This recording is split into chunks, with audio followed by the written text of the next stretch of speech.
Four feature rainfall. Two, one.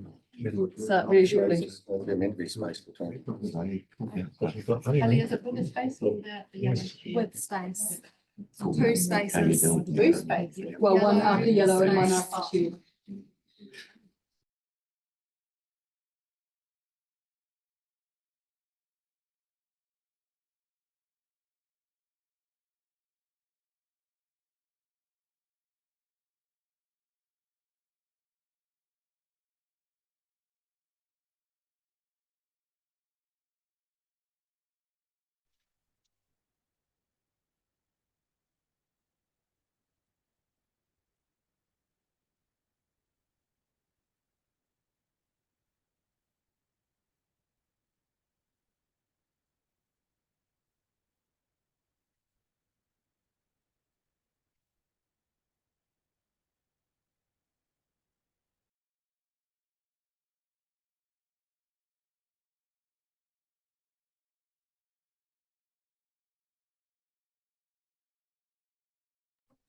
Unmuted.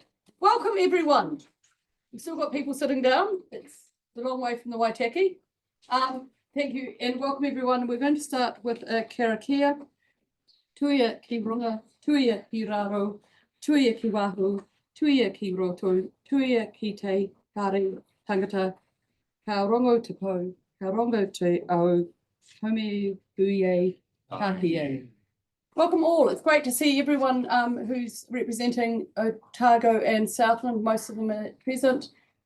Great to see you online, and we've got Murray and Quentin there, and we think Paul and Christian and Nick and Given. Welcome all. Great to have you online. Great to have you all present. What we're going to do is we've got some new faces in the room. We love this. For some of us who've been here far too many years, it's great to see some young faces coming in. Starting today with Jen, who's going to do her first meeting and needs to know who you are so that she can. All good? Yes. This is really unfair when I'm asking you a question. Jen, welcome. You can just introduce you and we'll go around the room. Kia ora, Jen Jeffrey. I'm a staff here at ORC. Kia ora, Jen. Alexa Forbes, Dunstan Council. We will give. Oh, sorry, good morning. Kia ora. No, that's all right. I'm used to being fairly our governance support, so I'll be answering your Wi-Fi emails if you need it. Thank you. Kia ora koutou, Chair Barker from NZTA. Kia ora, Janine, DCC Transport. Roger Mameli, DCC. Bruce Graham, CDC. Kia ora, Policy Planner, Environment Southland. Stu Duncan, Central Otago District Council. Kia ora, I'm Jack Cowie, a Transport Planner, ORC. Kia ora, I'm Daniel. I'm a new transport planner with the ORC. Kia ora, Chris Baker, Investment Advisor, NZTA. Kia ora, Helen Chapman, Senior Transport Planner, DCC. Kia ora, I'm Abby Chamberlain, also a Senior Transport Planner at DCC. Good morning, I'm Jim Thompson, Ward Councillor on the Waitaki District Council. Kia ora, Doug Rogers, Invercargill City Council Strategic Asset Planning Manager. Kia ora, James Cagle, NZTA. I'm Marina Christie, Menzies Southern District Council. Kia ora, Olafehe, with the Southland District Council. Phil Morrison, Environment Southland. Jeremy McPhail, Environment Southland. Morena, Lorraine Sheen, ORC. Yeah, Russell Hawkes from Lead Transport Planner at Environment Southland. And online. And then I'm going to talk about that. Fleet Riding Manager, CIDC. Quentin Smith, Deputy Mayor, Queenstown Lakes District Council and Wanaka Councillor. Good morning, Murray Hessler, Riding Manager at Gore District Council. Nick Sargent, Transport Planning Lead at ORC. Morena, Christian Bob, and I'm a Senior Asset Management Engineer with Clutha District Council. Gavin? And Gavin Bartlett, Queenstown Lakes District Councillor. Fabulous. Now, for those in the room, just to make it easier for the people online, and I failed miserably to say it before, please push the right-hand button when you're about to speak, and it does, and they may also be picked up in the mics on the room. And then please turn them off because we won't only have a number that will work at any one time. Now, apologies. We had you as Murray as an apology, but we haven't. We're blessed to have you here. Thank you, and that knowledge that you bring to the table. Are there any apologies from anyone? I think we've got a really good turnout. I think Tony Pickard from council was an apology, from QLDC was an apology. And Joe Stringer? Murray, you're on mute. Murray, you're muted.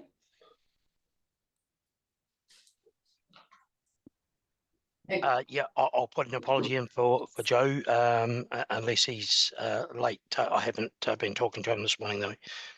Okay, thank you. So we'll put him down as a possible lateness, and we've got Alexa who's going to be coming and going a bit today because she's got other commitments. So One more, Rhea Bond. Rhea Bond, thank you. Okay, Rhea, thank you. Yes, I should put that one up. Sorry, it's hard. It's a big crew. I'll move that those apologies be noted. Seconded. Thank you, Bruce. Bruce Graham. All in favour, please say aye. Aye. Against. Carried. Today we've got a public forum. Have we got Julia online yet? She was going to be calling in about 11:45. Okay. What we may do is do confirmation that, what we haven't got on this list, and I should have, is confirmation of the agenda.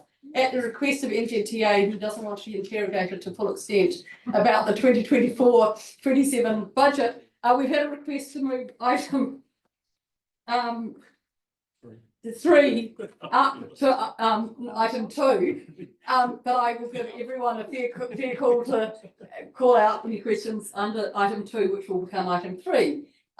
With that amendment and the opportunity of taking the presentation when Julia is available, we'll reorder that and possibly do that as number 5. I'll confirm the agenda with those amendments. Seconded for that. Thank you, Phil. Any discussion? All in favour, please say aye. Aye. Hello, welcome. Hello. I'm Andrea McCone. I've recently joined ORC, business partner for transport. Excellent. Welcome, Andrea. Thank you, Kate. So that takes us to confirmation of the minutes. We've just got a few niggles in here with a few names that are going to be amended and put in there. Hartley was present and Doug's name will be spelled correctly. Are there any other matters that people proceed? Sorry, just under the South Island to see Chair's activities update on page 8, I think it is. Just that we talked about Southland Mayoral Forum as Vivian Brown might be present. As noted as the 25th of September. It's actually the 25th of October. There's only going to be there for 3/4 man, and it's going to be early in the morning outside the Mayoral Forum. So that's not going to be an opportunity, one would say. Thank you very much. We'll note that that was the incorrect date, but we'll note that in the actions if that's right, and I'll work that through with you, Jen. Thank you. Any other comments about the minutes? Anyone wish to move that they be a true and correct record? Thank you, Jim. Seconded Bruce. So that was Jim Thompson, not Jim O'Malley, sorry. And Bruce Drone. Any discussion? All in favour, please say aye. Aye. Carried. Thank you. The next item is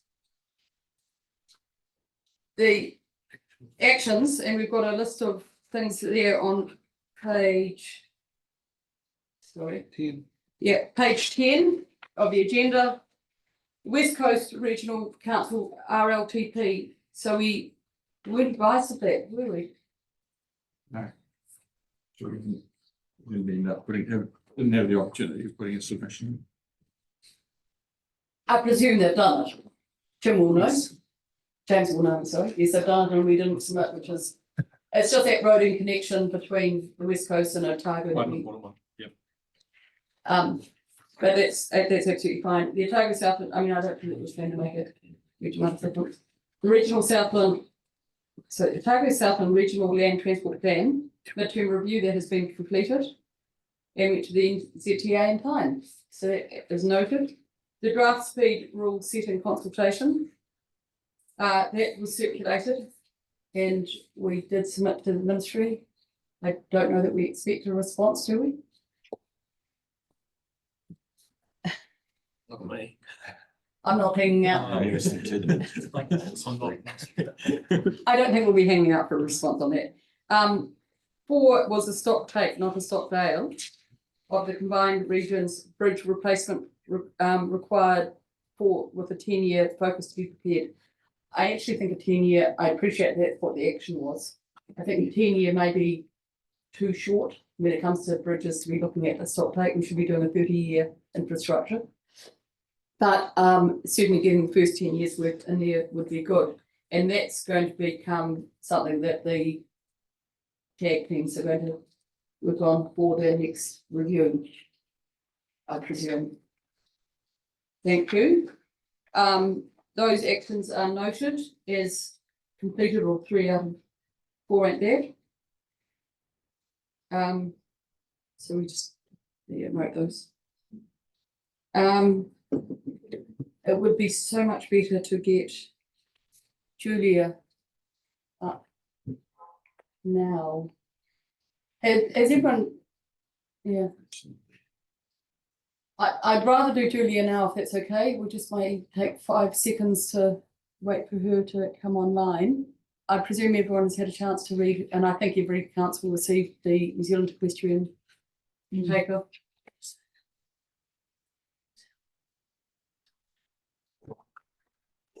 I'm sure, I think they're pretty organised. I'm sure she will be here, but possibly is 3 minutes away. How do people want to carry on or wait? We don't know. Well, we're just, yeah. Got the chairman's report. Chair, I've got a question. Yes. Right hand button. Yeah, I've done that. Oh. That's green. Anyway, we have a petition from the people of Waitaki on the intersection outside. Yes. How do we follow us? When Now is a great time to give that to me. Excellent. Us. Janine has it. Have you got any wording to present? Do you want to talk to it? Do you want me to talk to it? Yeah. We'll put this under questions. So we've received a change.org petition from the community at Waitaki about the speed around the corner where you turn right to go into the village. There, I think it's got a posted 65 if memory on a speed advisory. Speed advisory. Yeah, advisory. But the petition is to slow the traffic down going past the village itself, because for pedestrians and for people turning into the village as well. And it was brought up by, you got the mic, the boy being hit and going to the windscreen of the car. Yeah. So just checking, this is on the state highway as opposed to on the DCC. Yeah, it's the actual bend on the state highway. Yeah. So that's why we're putting it up at the RTC. Yeah. So it can go back into TA. Excellent. So do you want the RTC to forward it to me? Yeah, please. Perfect. Good answer. Thank you. That'd be great. So that we will receive it and then we will, the action, I suppose. Yeah. Is to send it on density. Yeah. And that was what the people at the. Yeah. Have you actually got the petition there or is it something you? I can send it on. That'd be great. So if you could send it to all of us, as a reply to the agenda, and I will happily move that we send it on to James. And thank you, Jim. That's helpful. Quentin has a question as well. Yeah, thank you. Just while we've got a few minutes, I thought I might take the opportunity on behalf of the Albert Town Community Association. They have, in the last few days, been in touch and corresponded regarding the Albert Town Bridge and the importance of that, the replacement of that bridge, both for resilience and for growth, the Hawi community. I would have invited them, had we had a little bit more time, I would have invited them to public forum today. So I thought I'd just mention that on behalf of them. Thank you, Quentin. I suggest that we enjoy seeing them at the next meeting in November if they would like to attend and present what their concerns and their case are. That would be really helpful. Yeah, thank you. I will extend that invite to them. They, probably not aware of this as a forum available to them at the moment. So I'll make that aware of to them. Thank you. You can see there's going to be a few of these things coming up. Sorry, I'm going back to that last one. I didn't put the motion. I wasn't sure if Quentin was speaking to it, so apologies. Are there any discussion on that previous motion about the petition? If there are not, all in favour, please say aye. Aye. That's carried. Thank you. Quentin, could you please put your hand down? Thank you. Alexa. I'm just wondering, while we are waiting for Julia, as to if I bring up what I was going to bring up in item 2. You could bring it up as a question, and then that would give someone a chance to think about how he's going to address it in item 2. That was item 3. Yes. Something like that. He was going to address it in item 2, which is now item 2. Item so 3. no, Would you like to no, he address was it going to do now? it in item 2. So. Okay, yeah, I see. So as a quick background, pretty much all of you, I think, will have had an email from me about concerns in Queenstown. And I guess the general question is how we're going to address it, given that as our Public and Active Transport Committee and as this committee, we don't actually have much jurisdiction over putting in cycleways and active travel. But basically, the fact, or at least the news article, if it's fact or not, saying that Jack's point is cycle trails unlikely to proceed, has created an absolute deluge of criticism and complaint. And it's really been the straw that's broken the camel's back on people being absolutely feeling that this committee and our PACT committee are useless, non-influential, making plans, not able to deliver them, all those sorts of things coming through. So I'd like to just sort of put the question, I guess, to James about how we start to think about the new operating environment that we find ourselves in, and the fact that all of our network has to actually talk to each other and be useful to each other, and we have to figure out a way to go forward, and given the pressures that Queenstown is facing on its network. Thank you. I'm not going to ask James to answer that quite yet. Well, I think. Does anybody need any more background? Is everybody kind of across what this argument is? Well, I think it's a concern. I can run people through it if you want.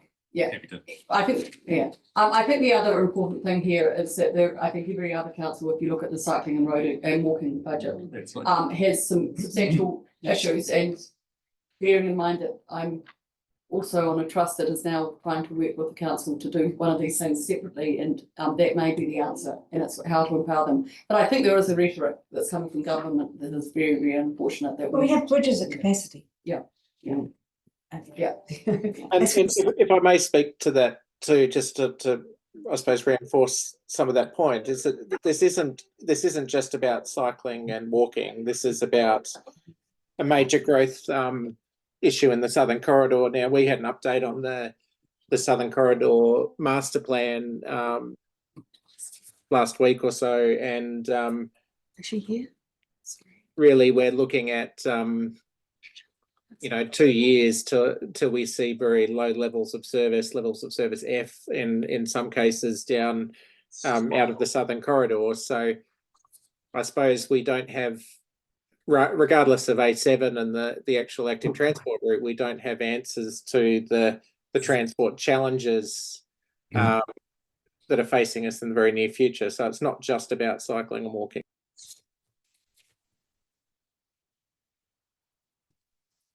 Thank you. And I think Jim Thompson had something to add to all this.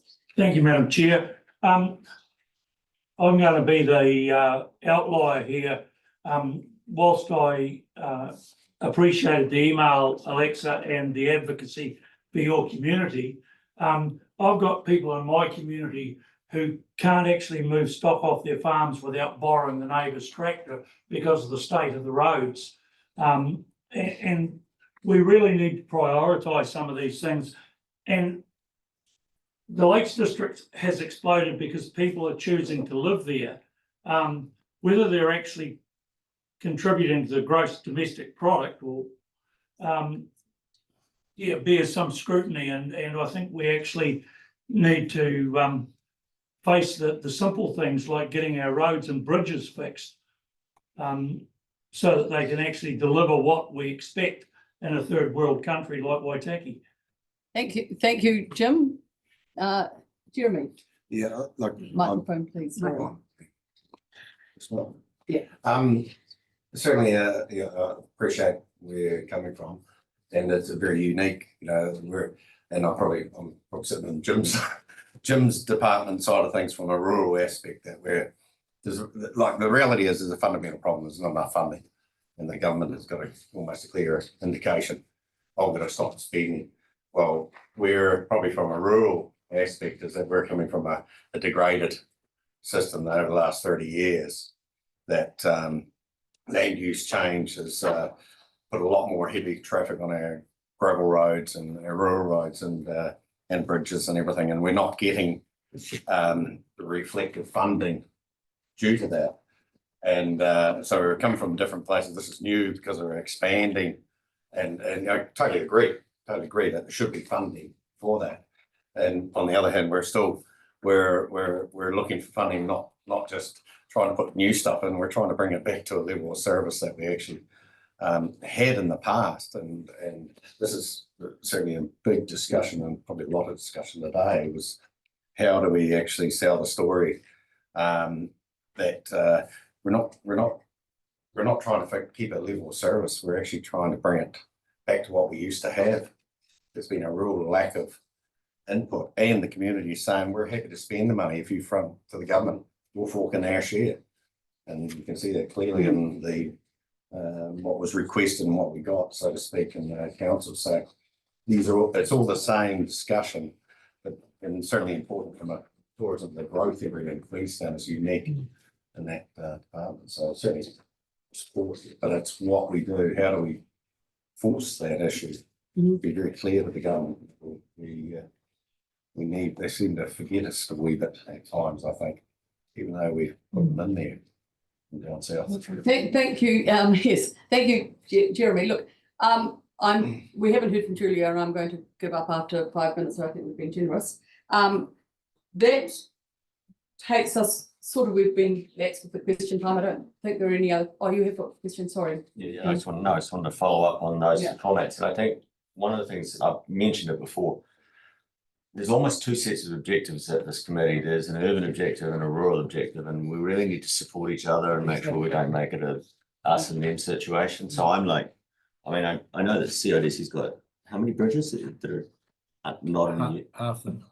Right, so I think the fact is what we need to get behind each other on what we need and recognise that these are urban requests and these are rural requests, and then back each other on them. Because there's definitely a big issue with the bridges in the rural counties, and you don't have the population base. I know that we replaced the Sutton Bridge, and I remember the Middlemarch Community Board chair saying that at the time of amalgamation they chose Dunedin because they knew the pockets were deeper, and in fact it was an $8 million bridge, I think, wasn't it? It was pretty expensive. It was pretty expensive, so Awesome bridge. they are very expensive on a small tax base. It was a cheaper bridge. It wasn't like for like. If it had been like for like, it would have been a lot more. But it was two-way, which is better.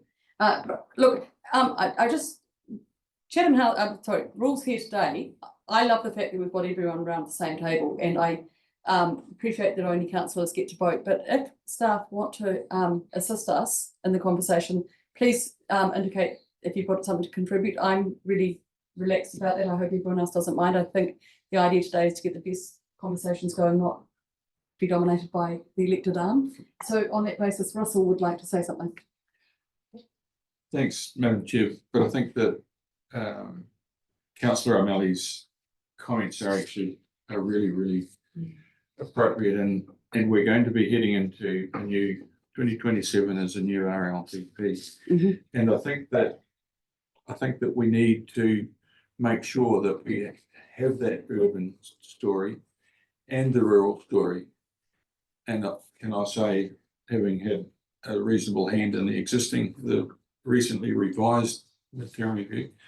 It's not adequately addressed in there, and I think we need to make a better job of the two stories, because they are two stories. Any other comment at this stage, because we are going to come back all through this. Well, yeah, look, I was just going to say, I mean, I think that Jim was right in that there are, you know, it is an us and them situation.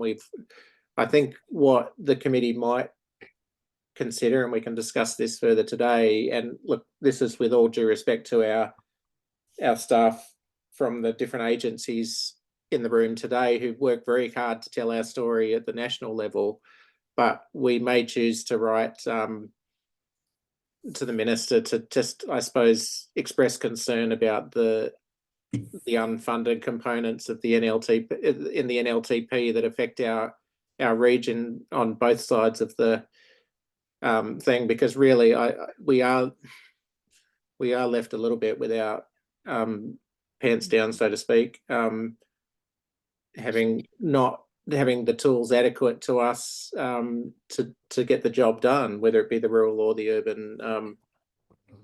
urban story. Okay, Jeremy, did you want to? Yeah, I agree with Quentin, and just to clarify, like there are different stories, but it comes to the same conclusion. Yeah, that it's about the money and the lack of it, or lack of understanding of each community, and so we're certainly saying the same story, but yeah, certainly a letter. I mean, the invitation. The government need to front up when we've got a few serious questions. You know, having 45 minutes outside on the pavement or wherever it is to have a bit of a yarn. There's a wee bit of respect to this, that they're driving the economy. They want all this growth, and they're not fronting up. So you need to, you need to put a bit of pressure on to say we need to, as a group, need to do that. And the other thing I think we should consider, and I mentioned this to Alexa the other day, is I think we need to invite some of our MPs from across the region to this forum as well, so they can start to get visibility of what the challenges that we face are, because I don't think many of the MPs in our region really understand what we face here. Thank you, Alexa. I just wanted to reinforce that I think it's really important we work together and respect each other's economic drivers, and the urban and the rural, and we will get better results working together. But the other thing I'd like to add to this, which I don't think is well understood outside of Queenstown, Jeremy, you probably do because you spend a lot of time up there, and those that do will understand this, is that we have a very fit and healthy population there that want to get on their bikes, and it's much cheaper to build a bike trail than another road bridge. Thank you. The thunder of my chair's report has, because I think that's questions sort of done, because there's questions mainly to James, which will come up somewhere else in the agenda. I'm being very lax today, but the chairman's report was really about storytelling, and everyone's used that word now, so it's, but I think the opportunity here, there is nothing really more to report that won't come up in other papers, but it is interesting that we're having just literally signed off the review. We're starting to think about the 2027 one, and that is when we have to be telling a compelling story, probably by 2026, I think, about what our drives on roading investment is, and roading in the broadest sense, not the narrow sense, and how that looks. That's not just in Otago and Southland, it has to be South Island wide. We're not a voice in Wellington without a numbers game. And as you'll see in the South Island chairs, which the report is attached, there is some work happening at that space. I think it's important to get the MPs down here, but until we've got a story that's really compelling to tell and it's joined up, I'm not quite sure that that's worth getting them here, but I'm happy to take that as advice until we've got some of those T's crossed and those I's dotted and can really tell it in a better, more compelling way. So that's what we're working at a South Island level, but that's going to have to come up from the Otago, Southland and West Coast and everyone else talking and working together better. So that's the context. And what is really exciting, sitting around this table, seeing a lot more investment in planning. And without, you know, it's great to see so many new faces and old ones, old hands around us as well. But having that investment just in people understanding what the future looks like is really, really important. So I think we're well set to make a difference, but we need to get some work done yet to join those dots. And on Jim's point of being two, I think it's possibly 3 different stories. One's rural, one's urban, and one's Queenstown. It is just a different case in many ways as well. Anyway, that's my chair's report. Jeremy, did you have anything to add to that? Thank you. I think I just repeated what you were saying, so that's okay. It's good that we joined up. That takes us to the much more important part of the day, and that's the staff reports. Item 1 is the regional land transport. This is us looking backwards. How effective have we been? We asked for a whole lot of money. Did we spend it well? And have we achieved what we wanted to achieve? That's the final project status report on page 11. And who is going to speak to you this? Russell, Lorraine, or someone else? Thanks, Madam Chair. I can. One of the things that the Act requires us to do is just have a look and report back against the projects that were in our RLTP way back in 2021, and boy, does that not sound like a long time ago now. And really to assess whether they have progressed, whether they've been delayed, whether they've been deferred, and in some cases abandoned. So the table is really, it is just a list straight from the 2021 RLTP that each of the road controlling authorities have provided a current status update and the reasons that for that current status. So, you know, they may want to elaborate on that. Well, Russell, I'm just going to ask, we've got complete, underway and abandoned in the report, and then on the actual current status, the different words.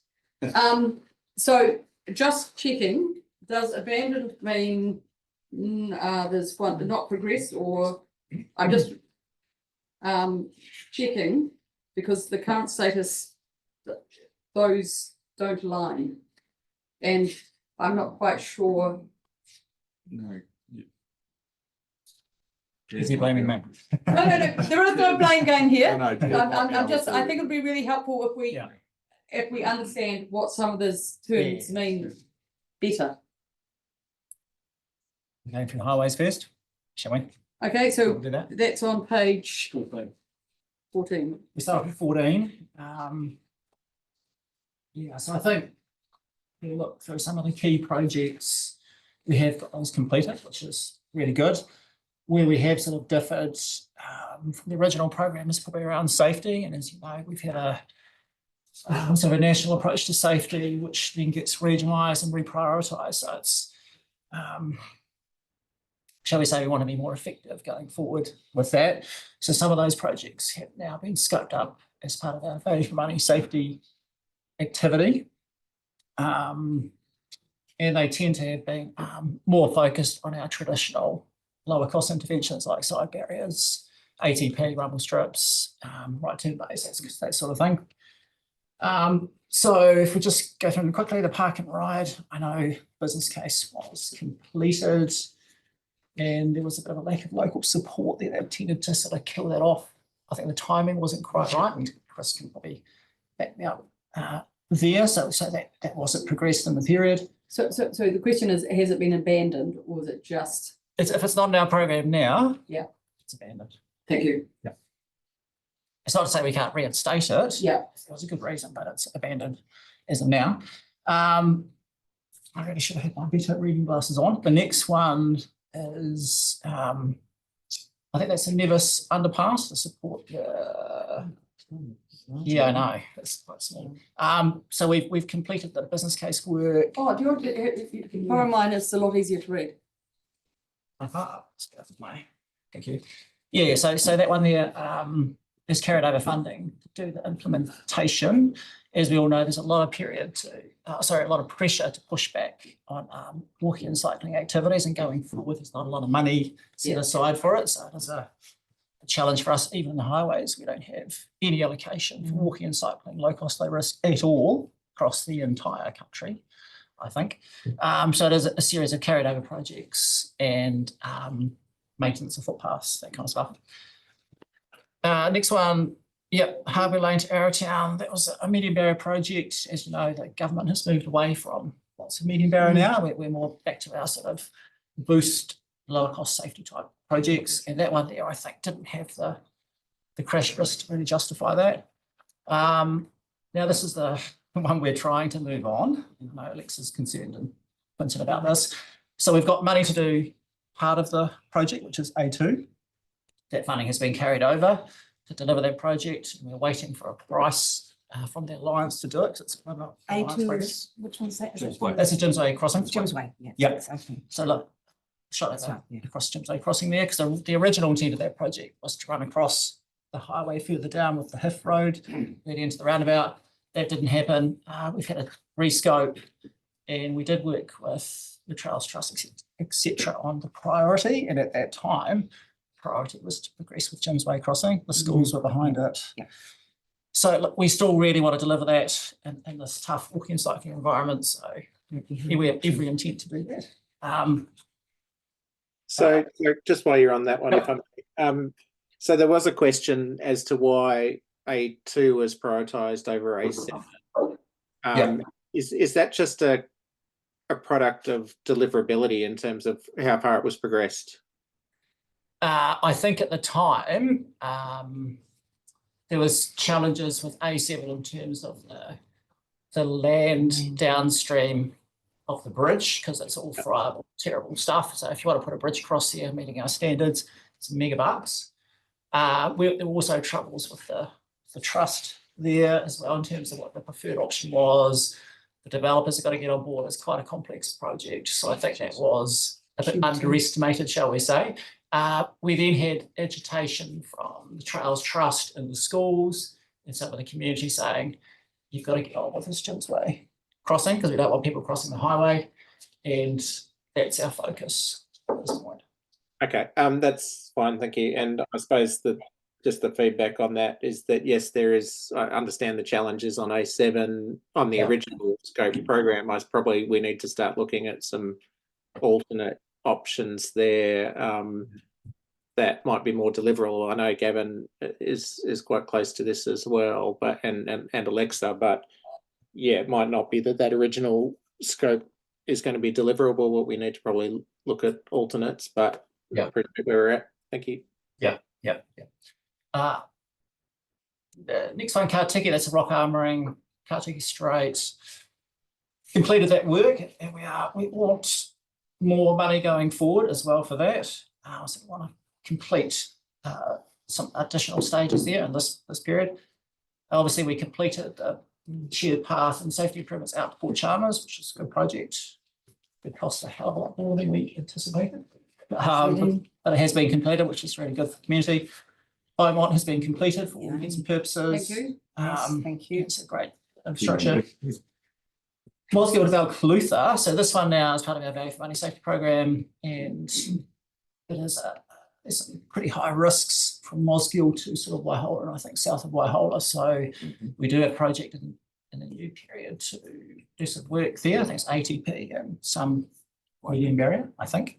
Targeted. So that's a priority of the Otago Southern program. So can I just understand this table? So it's gone from $59 million. This is when we're doing many kilometres of medium barrier. Down to 6.5. Yes. But there is a crash record in that area. There is a crash record in there. It's at a higher risk in terms of Otago. Okay. I ended up being on midday report over this piece of road. How bad does it have to get? Or, I mean, how do we get status up that in fact it is a very dangerous piece of road and it's getting really high traffic? Basically, it's collective crash risk. So the short answer is, Jet's right, it's collective crash risk. But you'll get sick of me doing this today. but I might as well start now.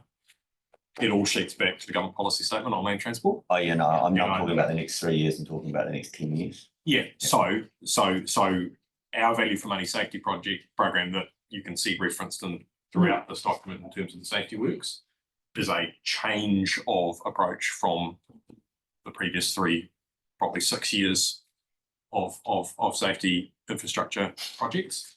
If communities want significant investment in safety infrastructure, you are going to need to change the government policy statement on land transport, because our direction is pretty well tied by this. The sorts of safety interventions you see listed out is now part of what we refer to as the value for money safety works, are part of a $200 million national program. So it's substantially smaller than last time, because, and I'll come to it when I do my wider talk, because of the reprioritization of improvement monies across the state highway network. And so while we are absolutely aware of the risk on that stretch of State Highway 1 from Loskiel to Belt Luther, we'll start where we can, which practically speaking on that stretch of road is about widening the shoulders so that we can get wider medians and then prep it for median barrier and what have you. But we first and most important thing is we need to widen the road, because those familiar with the road, there isn't room to do the rest of the work yet. Thank you. Yep, carry on down there. So the next 2, reprioritise, but we've now got this range of projects between Oamaru and Dunedin, which will progress in this period. So east side barrier, strips, etc. They will this time. They're now, I think, going forward, our safety engineers will have a greater say in the prioritisation, I think, of some of those allocated buckets. So they will put the interventions where they need to be, which is good. Are you going below Palmerston and Oamaru to Dunedin? Because you've got 2 specific areas down to Palmerston and down further. Yeah, I think we've Oamaru to Dunedin is the corridor, and there's a range of things in that corridor now, lower cost things. James, we have a list of where they are, but it's we can provide that later once we can do the program. What else we got there? I'll try to be quicker. So the Wanaka, that's, sorry, did we talk about Cromwell roundabout? So we finished that. We finished Mount Iron is, for all intents purposes, completed, I think. And then this is just getting into our resilience corridor. So Cromwell to Frankton. What's the rest of it? Cromwell to Frankton, which is underway. So go to the next screen. It's saying not prioritised, but it's saying funding approved included in the 24-27. Yeah, so that's, I think it probably most wasn't up to date. prioritised because in the previous RLTP it was a business case. I don't know, Russell, the reason was, we were really keen on these resilience corridors, and we've got quite a bit of money to do projects around resilience. So Cromwell to Frankton to Kingston, which is a critical resilience corridor, past Tahawea, Milford Road, Homer Tunnel, Katiki, all our key resilience projects, they're all progressing, and we've got money for them. Dunedin City and Hospital, we're in the business case phase of State Highway 1 and State Highway 88. What does that mean when it says not prioritised? It's the urban. It's not prioritised as the RTC's priority. Oh, I see. It might have been when it was the we pull business together case. the NLTP, A we regional can priority list or so. reprioritise it. So we have. It's all a bit confusing. It is, and that's why the report doesn't have the same terminology, and it's, I don't know that we'll go right around every district, but I just want to get a feeling for this as we go. Sorry, I'll be a bit quicker. So I think that's pretty much the bulk of Otago. So on the whole, reasonable delivery, except for A2. So I think we need to go there. Just go to Southland. Southland, we've obviously done quite a bit of Alice Road. We need to finish our fourth leg. What else is in there? Probably the critical ones. Obviously, the safety we've talked about. Low cost interventions, Milford Road, Tiana Downs, that's progressing quite well. Gnarly issue with Marion Hill, but it's yeah, that's kind of where we're at. So I can also talk about our sort of future program when the time comes. Yeah, that's probably before 12. Yeah, so that's the next, the third, yeah. So I think probably a B plus. Christine. Thank you. I find trying to read this very confusing, and that's probably my inexperience as well. Because when I'm reading, the safety program has been reprioritised based on GPS. And then we talked about the not prioritised. Does the money go forward into the next 3 years? And then this is all rescoped, or what does it actually mean? Good question. I'll try to provide clarity, but knowing I'm going to almost inevitably fail at least part of what's going on here is the tension of trying to list regionally what are managed for us as an agency nationally.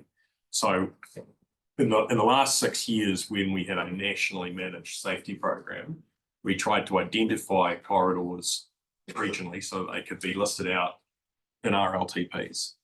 But in doing that, it shades out or it doesn't show you, frankly, the fact that things are always subject to national prioritisation, because that's the way that program is actually justified in the National Land Transport Program. So projects that looked like they were likely to proceed ultimately get reprioritised as we move money and projects around nationally amongst a national bucket for safety. And so things like, just off the top of my head, Hampton, or ones in Southland keep coming up, listing as though they look like they're going ahead, but they are not actually. They don't have secure funding for that particular project. What has secure funding is a national bucket of money for safety interventions. And I mean, some of those it designs just gets lost in translation. Some of those right? designs will draw though, potentially. So, down the track, when things change, we can sometimes get some of those things going again. So what's happened now is we have a $200 million bucket of money for safety improvements nationally on the state highway. I will come back to this committee soon as I can, with a list of what we think we can achieve in these regions over the next 3 years from our share of that bucket, right?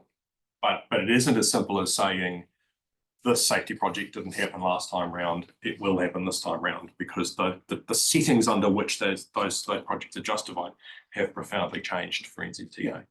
And we need a chance to re-understand how to meet the targets we've been asked to meet by the government within safety. Jim and Alexa and Quentin, I'll go for Jim first. Well, my question is, understanding the funding, but if a territorial authority wanted to do some work that's really important to them, that's sitting on a state highway, and I'm thinking Pine Hill intersection is a good example. There's never going to be money for the Pine Hill intersection. I mean, I've been on the RTC for 7 years and it was already sitting at Orange. It's probably been over 10 years that it's been sitting there. Would you allow a territorial authority to stump up the money to do it on your state highway system? Do you want to say it? Sorry, you Do you want to answer that? Is it even legally possible? I think the answer is it's legally possible. I think the answer is that come down to a discussion between the two, the territorial authority and us. I mean, we'd have to agree that we wanted it on state highway. Yeah. The Eastern case will have to be. But honestly, Jim, I wouldn't say never on Pine Hill.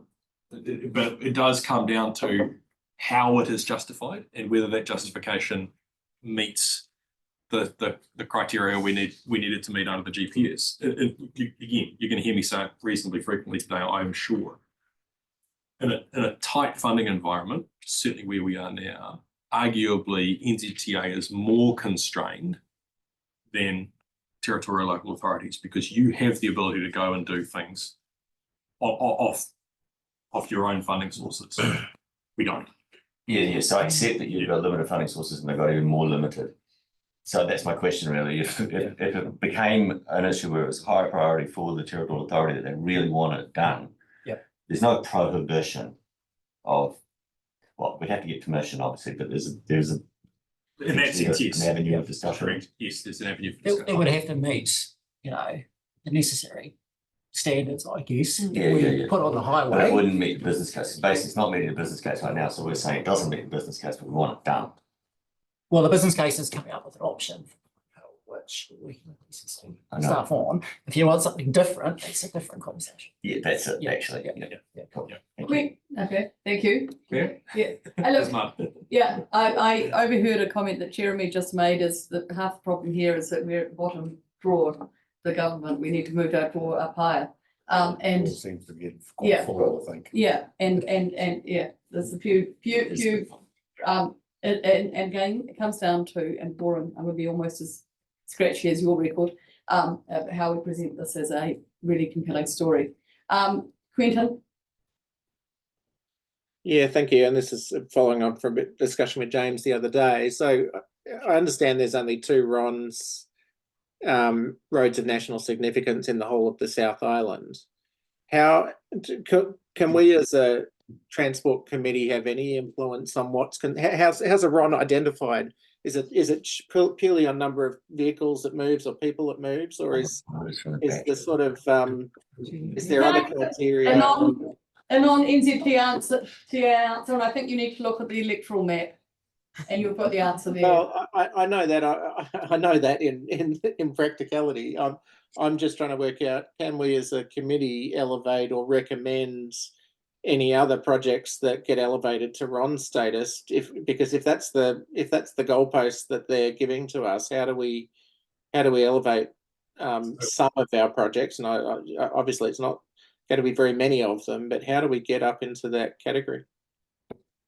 So I can answer your question, even though I think we are moving away from the item, because we can get to this later. But the strict answer to your question, Quentin, is that the roads of national significance are identified in the government policy statement on land transport. So that is a list identified for priority by the minister. Yeah. So it's a Compelling discussion directly with the stories. minister. So the answer it is political, and that's it. Correct. The other part of it is delivery. And so that what we should be reflecting on right now on this report is, have we delivered what we said we were going to deliver? And that's why I wanted to spend some time on this. If we're not delivering what we're saying we're delivering, what is the issue? And is it we're coming up with the wrong answers that failed in the business case stage? Or is it that we're just saying we've got a lot of wants, we're not putting the right money in, or the right people, or the right something? And so I don't want to take too long on this report. Yeah, and I think in partly to answer that question is, I mean, clearly we put up our preferred program and it doesn't get approved by the NLTP. So, you know, and the shortfalls in that and the impact that has on us are quite obvious. So, I mean, that's why I'm asking. I mean, we can't necessarily change what we do because we're already putting up our program. The impacts at the other end, I suppose, is how do we elevate that and how do we get on their radar? So I just want to reflect, this is stuff that we're looking backwards at the moment, and this is what we said we were going to deliver. And yes, there has been a change in the GPS, but some of the stuff was meant to be delivered in the last 3 years and hasn't been. And I really want us to not worry about so much about the GPS at the moment, reflect if there's any helpful statements or any thoughts, and we've got a new team here who can reflect perhaps differently than we did, and maybe they'll blame us. And that's fine. I just want to reflect, why are there things on this list that weren't delivered in the 2021 to 2024 period when they were in the regional land transport plan, and some of them were funded? And I think Christine's got something to say. Apologies if that's That was kind of where I was getting to Yeah. as well, understand, and what that means actually Yes. for these 3 years. So the funding's carried across. But I think your response earlier around having a list of what is proposed is really important to come back quickly so that we can advise our community to have expectations that that was there, and so it would have been completed. And what impact is taking them forward to the next 3 years have on the other program that we thought was going to be there. Yep. So when might we get that information? Well, you'll get some of it from me later on, and then I'll identify the bits that I can't give you today, and which I'll come back on. Great. Helen has something to add, I think. I was just going to say, are we comparing apples with apples? Because this was a 10-year program and we're talking about delivery in the last 3 years. A lot of these programs didn't actually sit within the 3 years of this NLTP. Some of them were not intended to be delivered until kind of the next 6 years. Great response, and thank you, yes. And so the GPS has changed in the meantime, and therefore their status has changed equally. So that's a very, very helpful, good point. Thank you. James? Sorry, I do want to get through the rest, but just to pick up on these numbers point implied by Kevin, that's the stark difference over the change is most true for NZTA's program. Yeah. Because, as I say, we are almost entirely constrained by government policy and the priority for funding that's dictated to us. That isn't true for the rest of the RCAs and the transport programs in here, notwithstanding the importance of the subsidy that comes if your project is backed by the under the National Land Transport Program. But if it isn't, that isn't axiomatically the same thing as cancelling that work. That just pushes a decision back on the RCA to decide whether to proceed with that project unsubsidised or not. And I think that is a really important distinction. And that's a really, and so part of this conversation, the question I pose is the language that we use. And so having unsubsidised in there may be a really helpful in the report. And I think if the report reflected the words that are used in that current status, it would be helpful, and it may be helpful that we get that list back. Part of it will be also things like the DCC not having a 10-year, they're going into the 9-year program, and so it will be quite different what it looks like in the long-term plan as well, I presume. Yeah. That's, sorry, Quentin? I was just going to say, look, I completely acknowledge James's point, although the reality for us in local government, given the pressures we're under, it is very hard, if not impossible, to proceed with large transport infrastructure projects without NZTA's support and without their subsidy. And so while I get you're right, and we have like the Wanaka Active Travel Network and the things like that, we have proceeded with unsubsidised. There's a massive limit to how far we can go with that. Thank you. I'm really happy for every council to talk about where they think they're at, but I think one of the problems here is and thank you, Helen, that was a very wise comment about what was meant to be delivered in 21-24.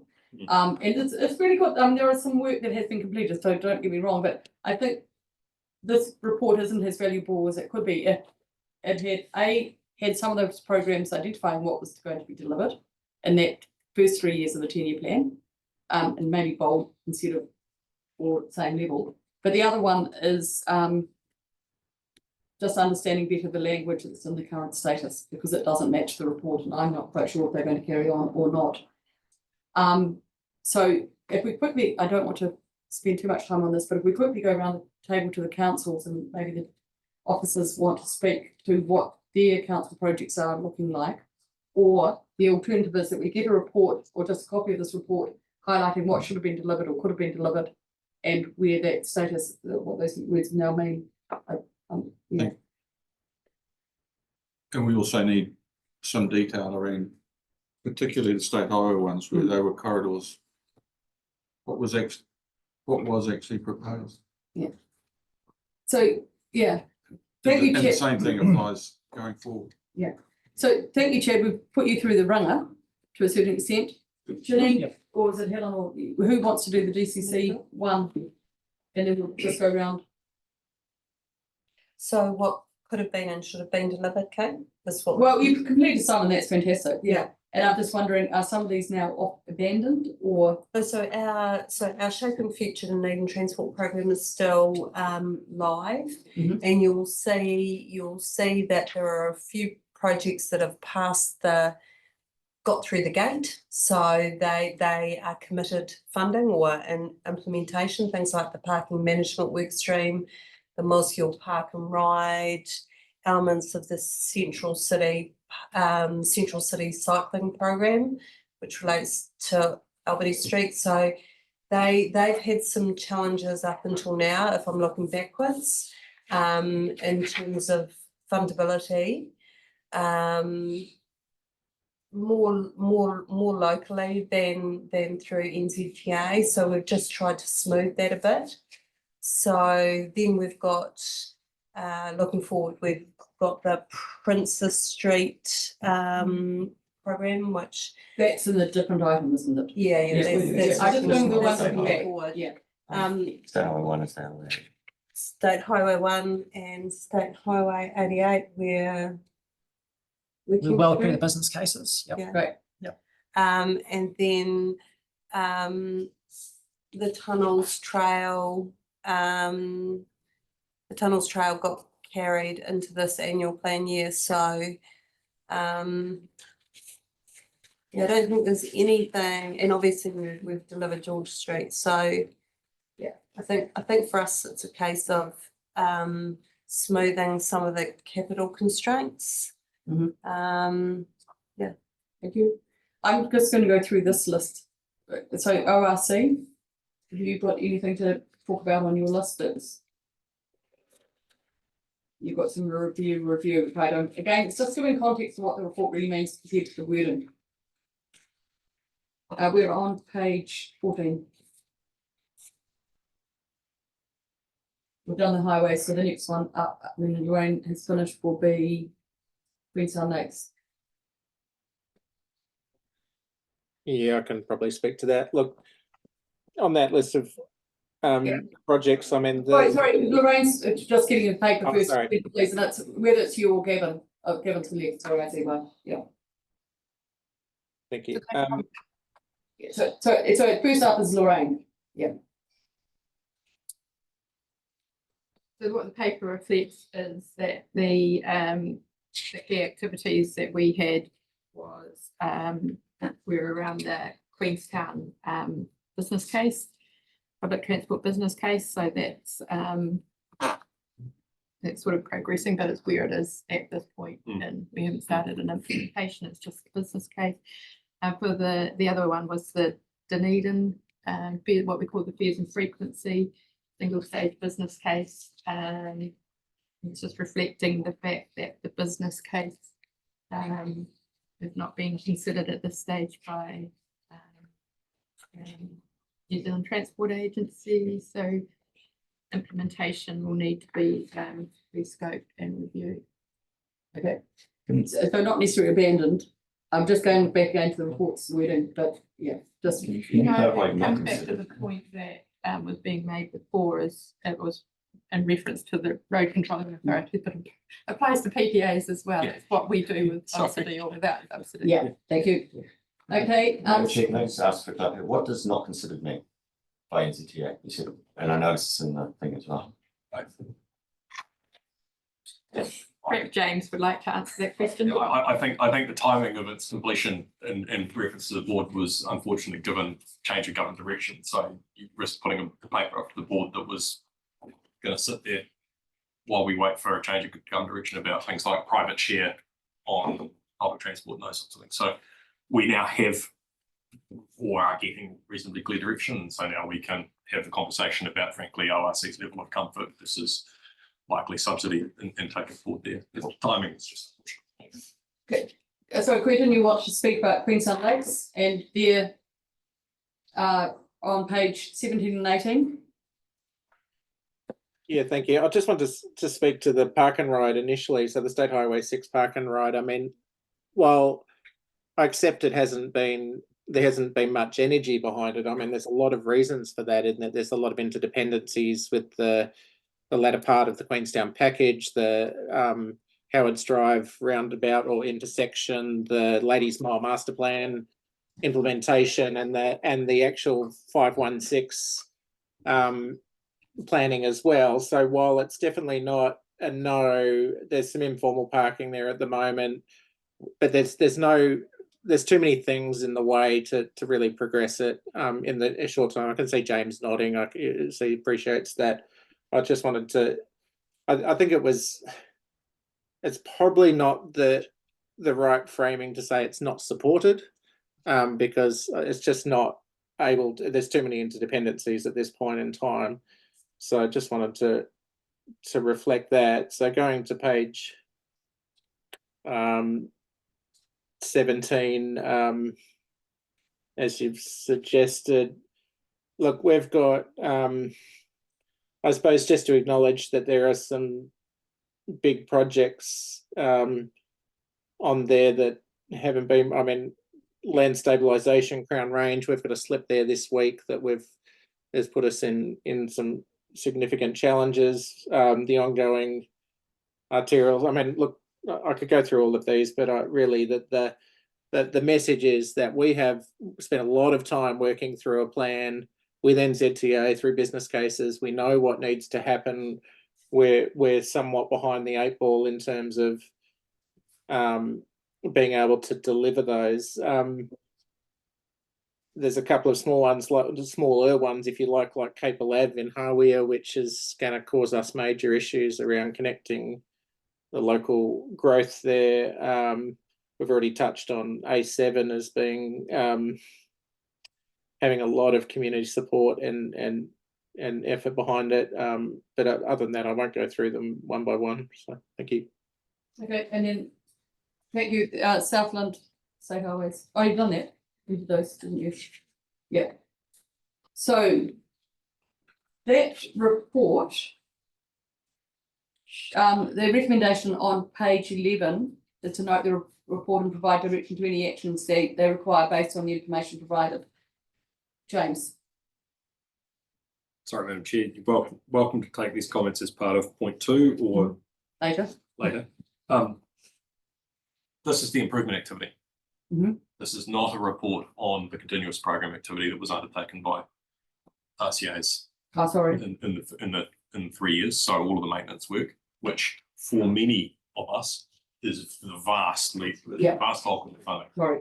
Thank you. And I'm not criticising the report for being something it isn't. Yeah. I'm simply noting there is an entire other side to look at, and I would be really keen to see what officers could produce in terms of what is available either off Reach Group or others in terms of what has been and how things have been progressed by RCA, because again, I'll come to it later. We are being instructed to take a closer look at that. Yeah. The pressure will be on all of us to justify our level of delivery in that space. And I think it is something this committee needs to start turning its mind to. And that is part of the storytelling. Indeed it is. That we can deliver, and we have been delivering. And it's really, thank you, Quentin, for your, it's really important to also acknowledge that some people are just delivering this without a subsidy as well. And it's quite interesting to see how much Queensland has done that. So if it's needed, they've done it. Yeah. I mean, low cost, low risk would be good to report on as well, because we delivered 100% of our stuff around low cost, low risk, which was a really good go this time around. So it would be good to report on that, and maybe renewals as well. Yeah. Sorry, I hadn't, and of course, when you realise it's a whole lot of councils not in there, that's why.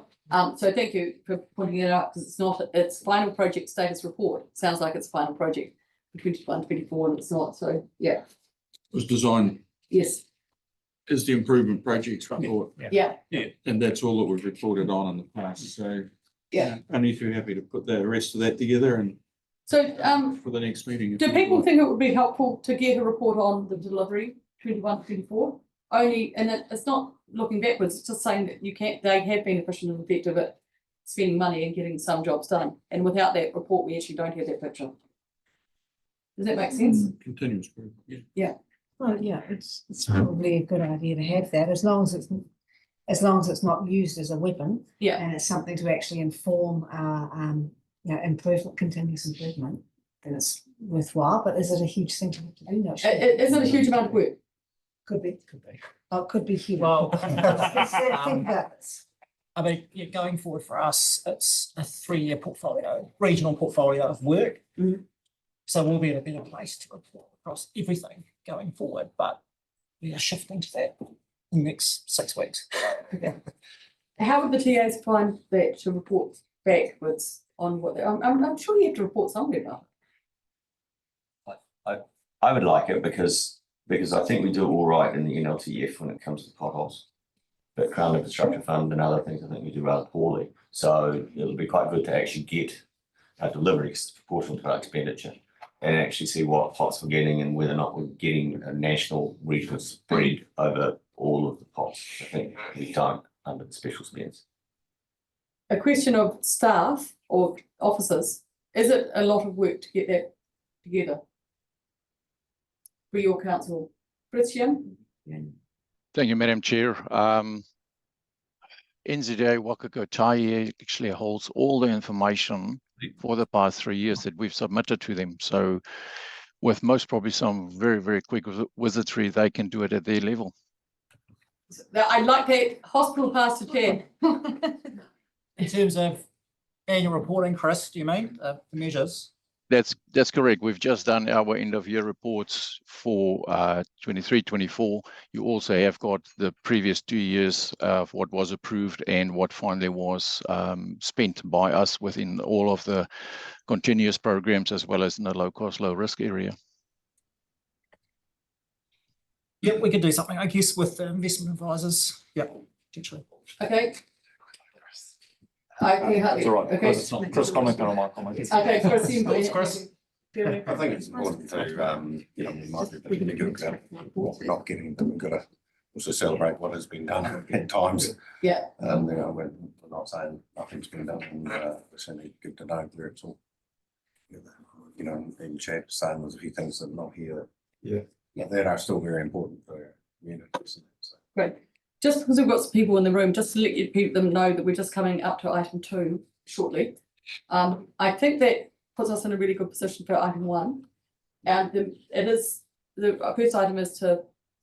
first motion is to note the report. I think the second one is that we ask for NCTA to provide that annual report in a format that's Yeah, we can investment advisors on that. Yeah. But it's just saying that if the staff and NCTA could provide at the next meeting a report on the what was delivered in 21-24 would be really helpful. On the basis of that 2 parts, Jeremy's moving, seconded by Alexa. Any discussion on that? I hope staff are happy and understand what we're getting to. That's great. Thank you. I'll put the motion. All in favour, please say aye. Aye. Against, carried. Thank you. We're now going to item 2, which was item 3 in the agenda. That's New Zealand Transport Agency's report to us. The record has been wound up. And he is going to, James is going to talk, I think, about the GPS. Again. I'm going to talk about the national, I will. I'll talk about the National Land Transport Program and a few other things. I'm not going to unless you really want to get the presentation. I mean, the presentation's been probably circulated. Welcome to have it up. I'm going to just run through the highlights on it and say some other things that come up, but it did go out with your minutes, so you should all have it. Access to it on screens, and it's far too wordy anyway. But look, so if you were under a rock, you may have missed the fact that we finally have come out with the 24-27 National Land Transport Program. So adopted by our board at the end of August, published in the first week of September. The dollar highlights are in there. They make great headlines, but honestly, you just get overwhelmed by large numbers at a regional and local level. I mean, how real is $4.6 billion when what you really want to know is the road getting fixed, or am I getting a new bridge, right? So the numbers are in there if you want them. Things I've said before that it's worth saying again. The big changes in this program from the last program are frankly a reflection of the big changes in the government policy statement from this time to last time. So safety, for example, by way of large infrastructure, moves from its own protected activity class back to compete against other priorities in the improvements activities for both local roads and for state highways. That changes the nature of which safety projects can get funded and prioritised. So big focus, therefore, within safety on enforcement and road policing, because that is what is functionally funded out of that activity class now, no longer funding infrastructure. Big focus on pavement condition, with the creation of the pothole prevention activity classes and the splitting of the maintenance activities. So we should all see and expect reporting on over the next 3 years, focus on reseals, rehabilitations and drainage works. It is worth saying though that whilst overall, and especially on the pothole side, maintenance continuous programs are significantly funded. There's a significant increase in funding this 3-year period compared to last. The balance between pothole prevention and what we call operations, which is the other side, is definitely skewed towards fixing the pavement.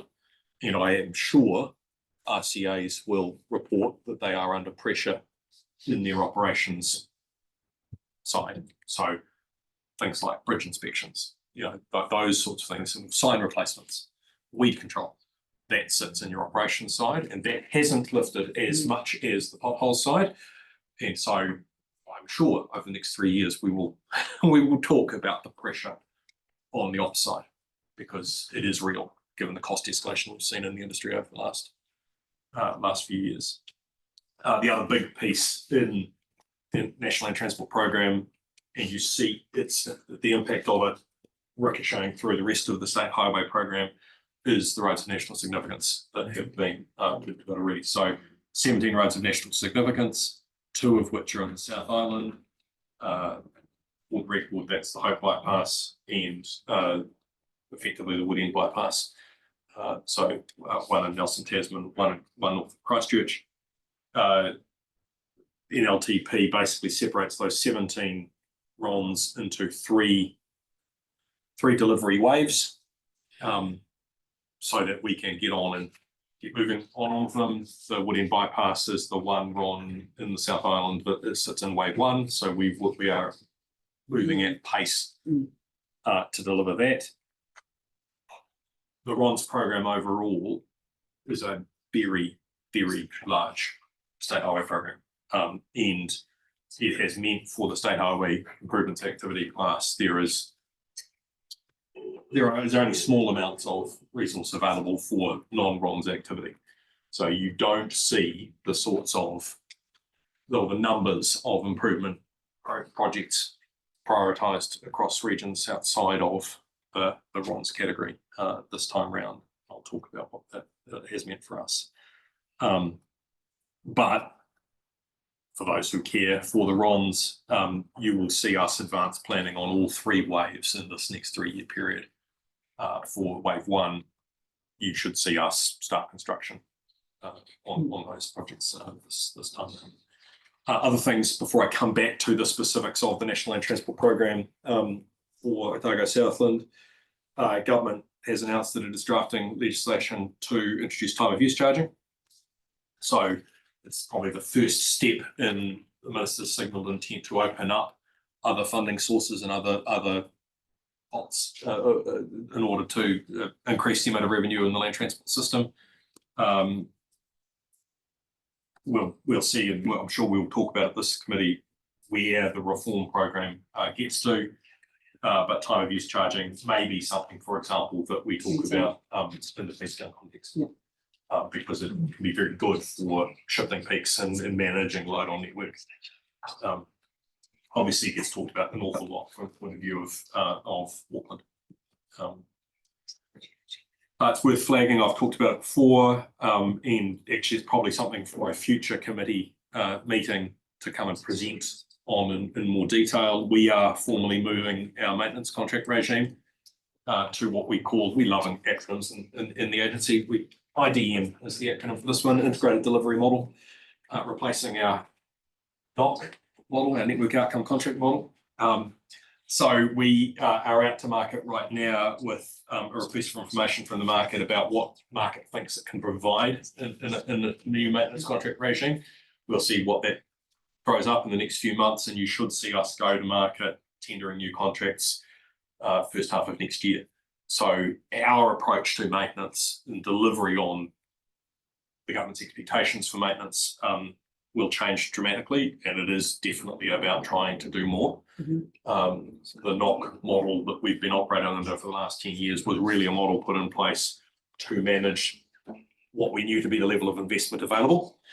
We have much more investment available to us now, and we think we can deliver much better outcomes on the state highway network under a new model designed hopefully to be able to tap into your tier 2 and tier 3 contractors at place much more readily than has been possible under the old regime. Do you mean it could be done in smaller tranches? I mean, we can be more flexible about what we break up and who we go to with what. So yes, functionally. How do you value that against? How do you get that in value for money delivered? How do you measure that? that is the devil in the detail in how you write the contract, and it passed my level of understanding, I've got to say, but that's why I think, given that many of us are responsible for these, sorts of delivery, I think that is something that the committee might want to hear about, right?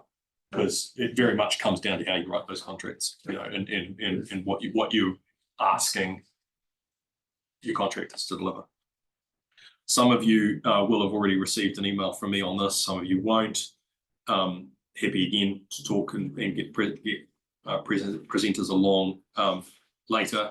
But safety cameras, it is worth flagging that we are moving towards taking control of safety cameras across New Zealand from New Zealand Police. What we're doing at the moment is transitioning the existing cameras. There is a limited pool of funding available given the constraints on the safety activity in the NLTP for new cameras. But the existing cameras around the country are progressively site by site being transferred to us. If you are unlucky to be caught, you might find that the infringement notice comes from us rather than from the New Zealand Police.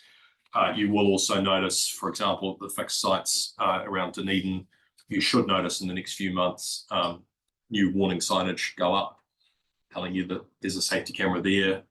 That part of the proactive effect, the halo effect that fixed safety cameras provide, quite a different rationale from mobile cameras and what you're trying to achieve with a mobile camera regime. Really, from an end user point of view, you shouldn't see much difference other than the name on the letter and those sorts of things. But we're hoping none of us will be getting. I'm hoping none of you will be too. No, you don't write to me. Should we have a new item on the agenda that acknowledging our any misdemeanors? I'll leave that with you in your hands, Madam Chair. Again, another thing that this committee might wish to have a deeper presentation on, probably I would say actually from industry, although I'm happy to act as the go-between, is temporary traffic management. Big focus under the government policy statement on reducing costs of temporary traffic management and frankly having more effective temporary traffic management. So for those of you who don't know, I think this is the greatest acronym I've encountered in the 3.5 years at NZTA. We are moving away from the use of COPTM. It's the code of practice for temporary traffic management in New Zealand. It's a very prescriptive set of rules about how you deliver temporary traffic management at a work site to, frankly, a risk-based regime. That should drive better behaviour from us all and from our contractors. The key thing resting on that is that the risk assessment is undertaken correctly by the contractor. And so that clearly requires a lift in skill and resource by the contractor. And that is why I say it is an industry issue, not just an authority issue. And industry are right in with us leading this change and skilling up. New contracts that we are letting from now will be undertaken under the new regime. We are slowly transitioning existing contracts out of the use of COPTM, but it is a profound change for New Zealand. We've been under COPTM for some time, and it has led to some great things and it has led to some terrible things. And it will be an interesting journey that we go on, but it's fair to say that we are under very close scrutiny for our temporary traffic management costs and practices at the moment. And the measure for success in this is not only the reduced number of cones, presumably reduced numbers of injuries. Yes, and cost. So cost and injuries. You want dual outcomes. Cones being an acronym for costs. So what's it going to look? I guess what's it going to look like? So it's going to look like much more fit for purpose temporary traffic management at a work site. So it will genuinely depend on the risk at each site, and an assessment being appropriately done at that site by usually the contractor to set that site up appropriately. But it means probably we if we're the RCA or if you're the RCA, undertaking and assuring yourself undertaking better supervision of the contractor, but also being clear that the contractor has the capability to do this properly. So it's not necessarily a regime you want to move to immediately, because some contractors are ready to go and are really willing to get there, and others aren't. So Alex just said less sculptures in Queenstown. It actually may make no difference in Queenstown if the risk assessment. It may not, absolutely. Yeah. Yeah. But and I Riversdale to Gore the other day, this weekend, very slow. So every meter, having a cone with no one around won't necessarily happen. Not hitting on Look, I see sites. I see good work sites regularly. I see terrible work sites regularly. We have to get better regardless. So does it flow through to emergency services as well? It flows through for everyone using, temporary traffic management on the roads. We've got a question from Quentin. Sorry, Quentin. Yeah, thank you. Can you explain to me where the liability will sit? Will it sit with the contractor who's undertaken the assessment and put in the appropriate control, or will it sit with the RCA who signs off on the TMP? And but yeah, I'm just interested in that, and equally how that will lead to. Will that lead to lesser or greater? It doesn't change your liabilities under Health and Safety Work Act. So I'm afraid you're still liable. You're still liable. Hence the need for you to make sure that you have the appropriate controls in place, that the work being undertaken on your behalf is appropriate. Okay. So rather than the RCA measuring against whether it complies with the code of practice, they're just assessing an arbitrary whether they think it's safe enough or not. Well, I mean, you've already been under a risk-based environment in terms of your liability. So I'm not actually clear that Copton got you out of the risk-based assessment in the first place. It just became a way of doing things. So as I say, we're not changing the underlying liabilities under the health and safety legislation. Hopefully we are aligning practice with that pre-existing liability. Thank you. Question from Stuart, and then. So if you have a risk-averse authority, nothing changes. So where do we take our cost out of it? Well, I guess that comes down to your cost comfort, right? So there is an opportunity to take cost out of it if you are appropriately managing risk, because our view, and I would guess many people's view, is that we have been overpaying for temporary traffic management on sites that do not have that risk. Right?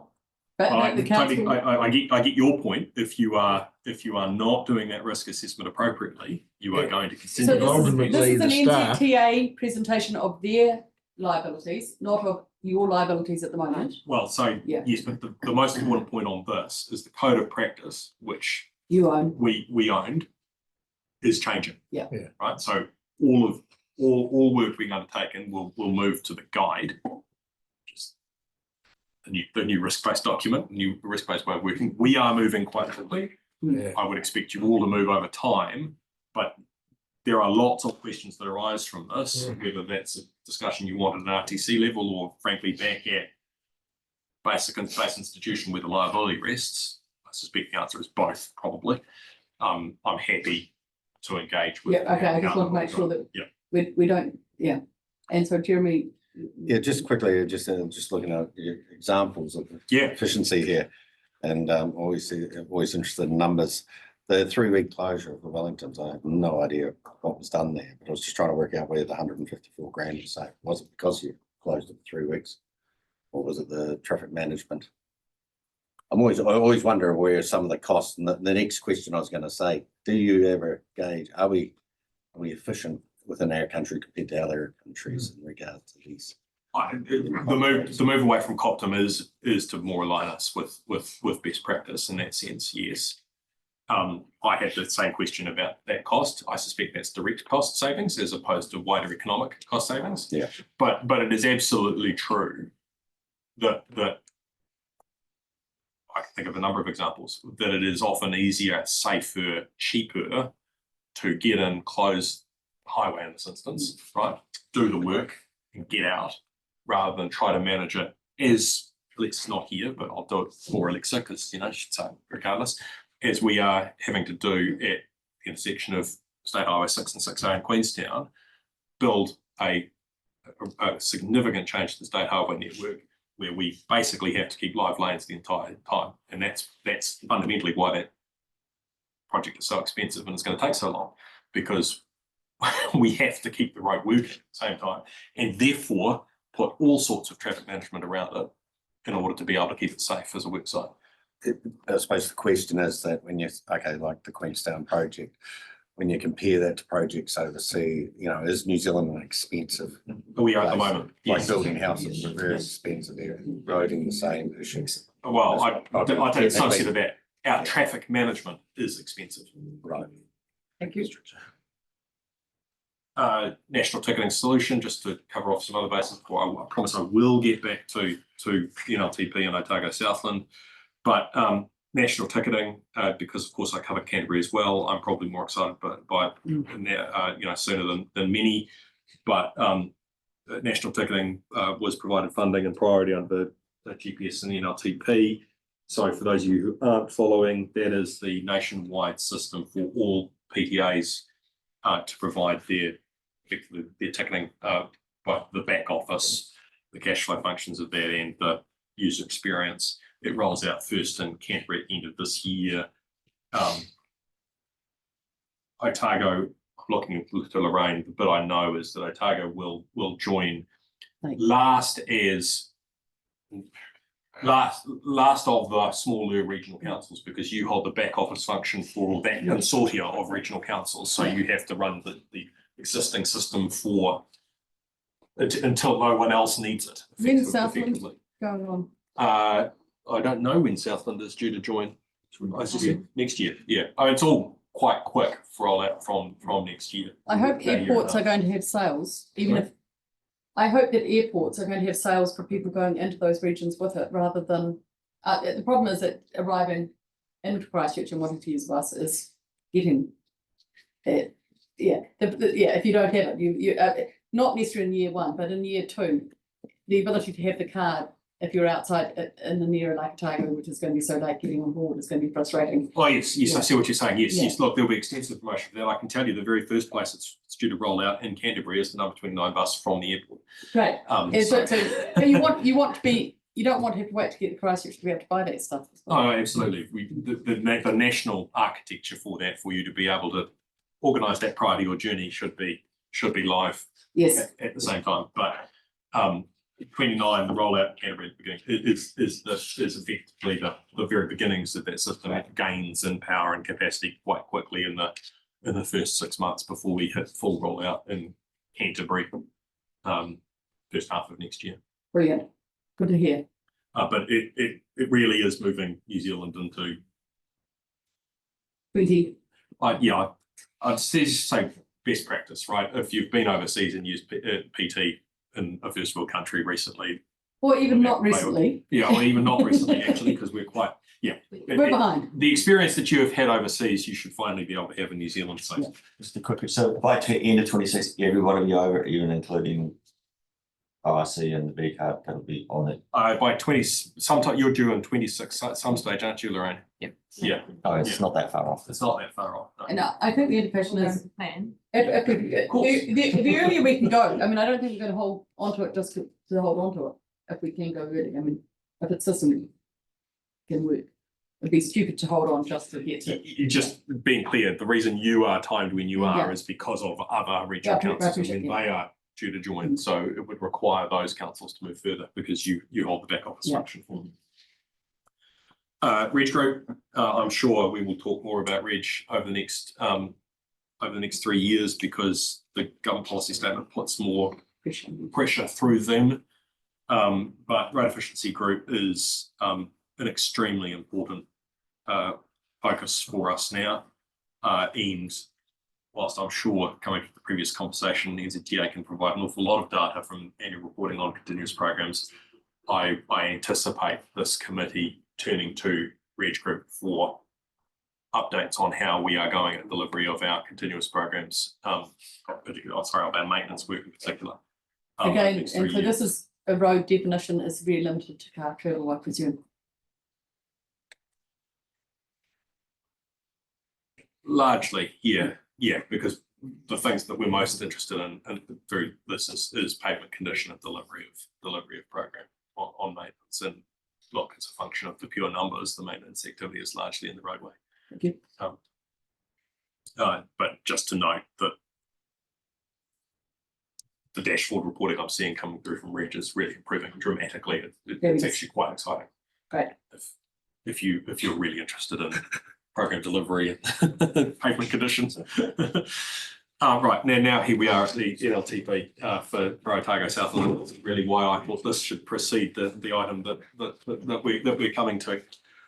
Chad has talked through some of it already, but look, just to headline it again in a way that isn't as complicated as the table that was in the previous report. So the activity that we've got on the state highway over the next 3-year period, the very biggest thing that we're delivering over the next 3 years is that intersection and the surrounding works in Queenstown. So what we call stage 1 of the Queenstown package. And to Quentin's point earlier, this is the first step in almost every other piece that is required in the Queenstown network. This is the unlock. If you don't do this, you can't do a whole bunch of others. It doesn't make sense. So ORC relies on this for us to deliver better and cleaner access for, well, a better bus hub for a start, actually, but then better, cleaner access through that key intersection for the entire bus network. There's no point in investing in more buses in Queenstown if we haven't done this upgrade. So it is a critical unlock. It's necessary, but not sufficient for the improvement in the Queenstown network. I'll come to the sufficient in a minute. Chad mentioned it, and I will provide, this is one of the areas I'll provide more detail to when I can. The low cost, low risk category, the low cost, low risk activity that we can undertake on the state highway. We now have regionalised allocations for that. So I've started to see some draft lists of that work, but I'll bring you a program as soon as I've got confidence in it. Again, Chad mentioned it, but just to be really clear, the 5th leg of the Ellis Road roundabout is due to be delivered soon. That has taken quite a complicated piece of manoeuvring with KiwiRail and with private developers, but it will be really, really great to see that intersection delivered finally in Invercargill. Of the Wakatipu active traffic network, again, Chad said it already, but the A2 is our priority focus. We'll know soon whether that is deliverable within the resourcing that has been carried over. James, Quentin's got his hand up. Oh, sorry, Quentin. No, it's hard to see. No, I can't see. Yeah. That's all right. No worries. I just wanted to clarify. So the Queenstown package isn't under the NLTP though, is it? It was funded outside of that program, wasn't it? That's correct. It is not. That's exactly right. So think of this as work that we will be delivering over the 3 years. It does include. This is the agency's work as opposed to the NLTP. I just wanted to point that out because it's sort of it was sort of sold as a little bit as being part of that program, but it isn't, and it does. Well, possibly it should be considered like a RONS because it's special. Well, if only it was a RONS, but anyway. Yeah, that's right. To pick up on what I know Quentin is thinking, even if he's not saying it. Yeah. No, it's not a RONS. It is a ROR. It is a road of regional significance. So yes, just to be very clear, the Queenstown package stage 1 is Crown funded, and actually it's really important that the committee understands that because there's quite confining language in the GPS around that. We are prohibited from funding any of that work from the NLT or by the NLTF and in the NLTP. So it is actually quite hermetically sealed from the NLTP, which creates some challenges if we have cost escalations in that program because. Yeah, sorry, and I just wanted to. And this also runs into the impact it has on the additional stages of the Queenstown package as well, because, as you say, it isn't necessarily fundable through the NLTP process. Firstly, because it's not a RONS, and because it's I mean that's a risk for us in this area. Yes, it is. It's great that we've got the investment. It's great it's been delivered, but it isn't NLTP.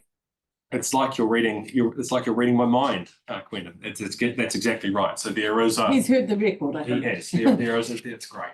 There is an integration challenge between that package and what comes next, and a challenge for NZTA and how we get resource allocated to what comes next, because the delivery of the full Queenstown package is vital to Queenstown. to the transport changes we want to see in Queenstown. But as Quentin has already referenced, it is not a road of national significance. And so whilst we sought funding for the next stage in Queenstown, it is only listed in the NLTP as a possible, not a probable. And the resource requirement for roads of national significance, which are the top priority for us to deliver, is such that it is unlikely at this stage that we will be able to see any progress made on things that are only possibles. So whilst it hasn't been ruled out, so if something changes, it's possible that we could find money for the next stage of the Queenstown package. It is at this stage unlikely. I think understanding the timing needed for that money for the next package, the next stage of the package is also important for us. But I've also got Murray wanting for his question. Yes, Murray. Hi, James. Yeah, I don't think I heard any mention of the Stato 93, Stato 01 intersection at Matera, and it's not specifically mentioned in your slides. I have heard through the grapevine that Kiwi Rail are changing their rails for this project in the next winter. What is the situation regarding NZTA funding for that particular project? I'm so pleased you asked. We have it in the program for the next 3 years. Chad will rescue me with more detail, but the short answer is I can give you positive news, not negative news. Yeah, Murray, it's in the value for money safety activity for Southland.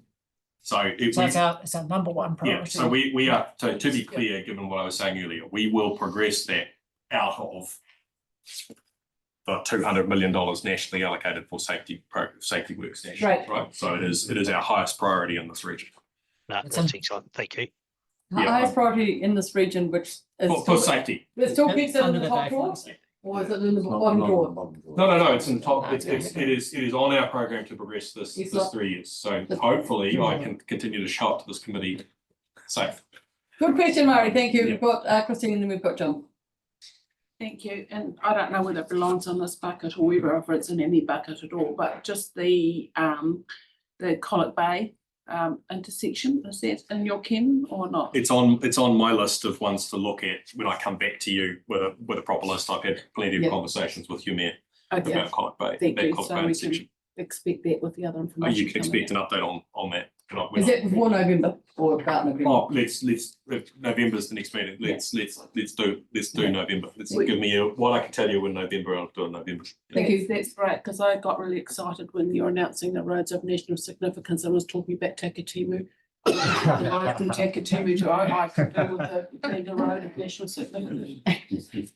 That one's actually confused the national comms team too at times. So just so you know, they tried to tell me it was in Southland. I said, finally. It was announced on Radio New Zealand as I was sitting there listening. Yeah, that's right. And the road was? No, it's a road in Tauranga, not a yes, road. I presume so. I don't know. It's quite a significant road in Tauranga. Lorraine may not be the night. Jim. I just get back to my earlier comment on the budget and how we're assessing it. Because as you pointed out, the Queenstown package was current Crown Infrastructure Fund.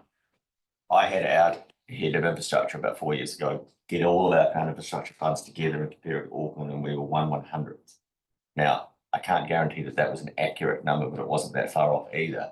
And that's why I'm encouraging everybody to get your budgets together, because I think that's the other one we want to put in that budget thing.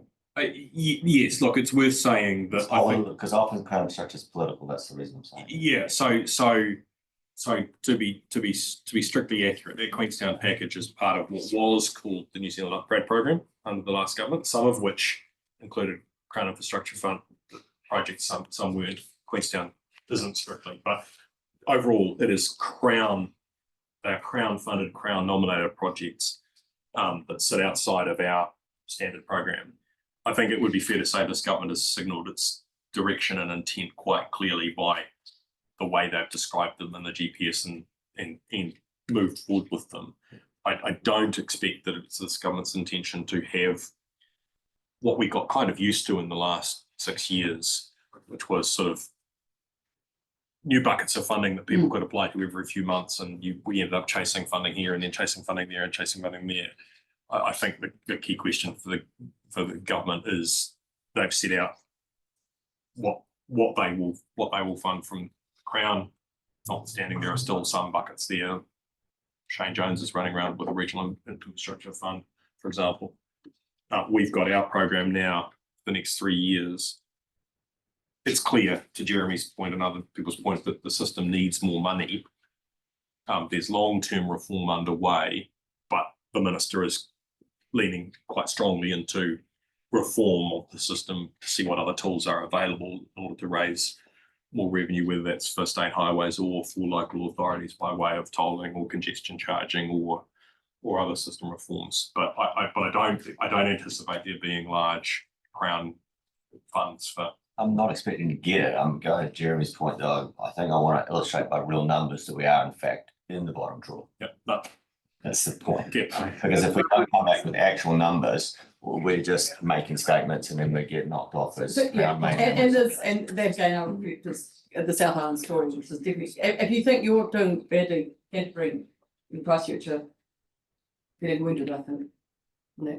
Yeah, and look, I accept your point. I accept the point that they won't be the same buckets of money, but look, the regional deal thing is a different bucket of money that has been, and you've mentioned regional development and all that sort of stuff as well. I mean, these are all just indicative of the same problem that you've just highlighted, that the current program doesn't give us enough space to get where we need to get to. How they plug the holes will continue to change depending on which government and which political sort of preference is going, but there's certainly different carrots being swung around. So. And Jeremy? I was just going to to reiterate on the feeling is that I remember talking to Bill English about 8 years ago, and it was about our roads, and he said, "Look, just hold back. We'll get Auckland sorted, and then we'll sort out rural roads." We're 2 governments down from that. This is unfortunately as a political politics work in this, and we're still getting that, unfortunately. Where the population is and the politics play. It's hugely influential and where the money gets spent. So it hasn't, confidence in the system hasn't exactly been built up. Just for people in the gallery, I'm just going to say we've got one more item that I think we'll get through possibly before lunch, and then we'll be breaking till 1, and then we'll be coming back on. I think it's people waiting for a different item. Two more slides from me. So we've got yes, it's part of the Otago Southland program, but I understand that you might not feel entirely like it's ticking a regional box, but there are the local contributions to national programs around asset management, bridge replacement, and digital engineering, and those are actually significantly important projects for us. Particularly, I've got to say, the digital engineering. I can see Janine's face. We really desperately need to move to proper digital engineering in New Zealand if we are to reduce the costs of our infrastructure delivery, and so we are hopefully starting that journey. Can you please explain what that is? Well, quite literally, making sure that we have computerized 3D models of the structures that we build, because we largely don't. Right, we still hand over paper-based drawings from completed projects, and when you then go to do something on it, you have to go back to the archive and pull out the paper. It's nuts. What you ultimately want to move to is a full digital twin of, it's just in this instance, say the state highway network, so that you can look and model what you've got and understand what changed. They're a hell of a lot more efficient when it comes to actually changing things. So you have to start somewhere, and so yeah, that is what that means. Chad's just left the room at the perfect timing, but we have a line item in the program around Otago bridge upgrades. We've got a list of bridges, as you all do, that you would like to see upgraded. I just want to, particularly for Queenstown's benefit, I just want to say, I'm not certain that we have entirely landed on which bridges we think we can address there. The next slide is going to show you that Albert Town Bridge is a possible, which means, as I said, it's fundable if more money becomes available, but at the moment it's unlikely to proceed. I would like to think we can continue to argue amongst ourselves in the agency and see if we can't make some progress on Albert Town over the next 3 years. But right now, we need to see what we can progress under as a priority. You know, the most critical bridge is under that Otago Bridge line item. We've got some money to begin work on Mosgiel, which was something we heard loud and clear at this committee from presenters when they submitted hearings at the review. And we've had plenty of discussions with DCC over growth in Mosgiel and others, including Port Otago, Dines Transport and others. And so, you know, we do need to begin work in Mosgiel and understand how to change the network to cope with future demands there. So that was in the first year of the 3 years or not? I actually think it's sitting in year two, but it's honestly, we will move around what we need to move around to align with what needs to take place appropriately with the community. Thank you.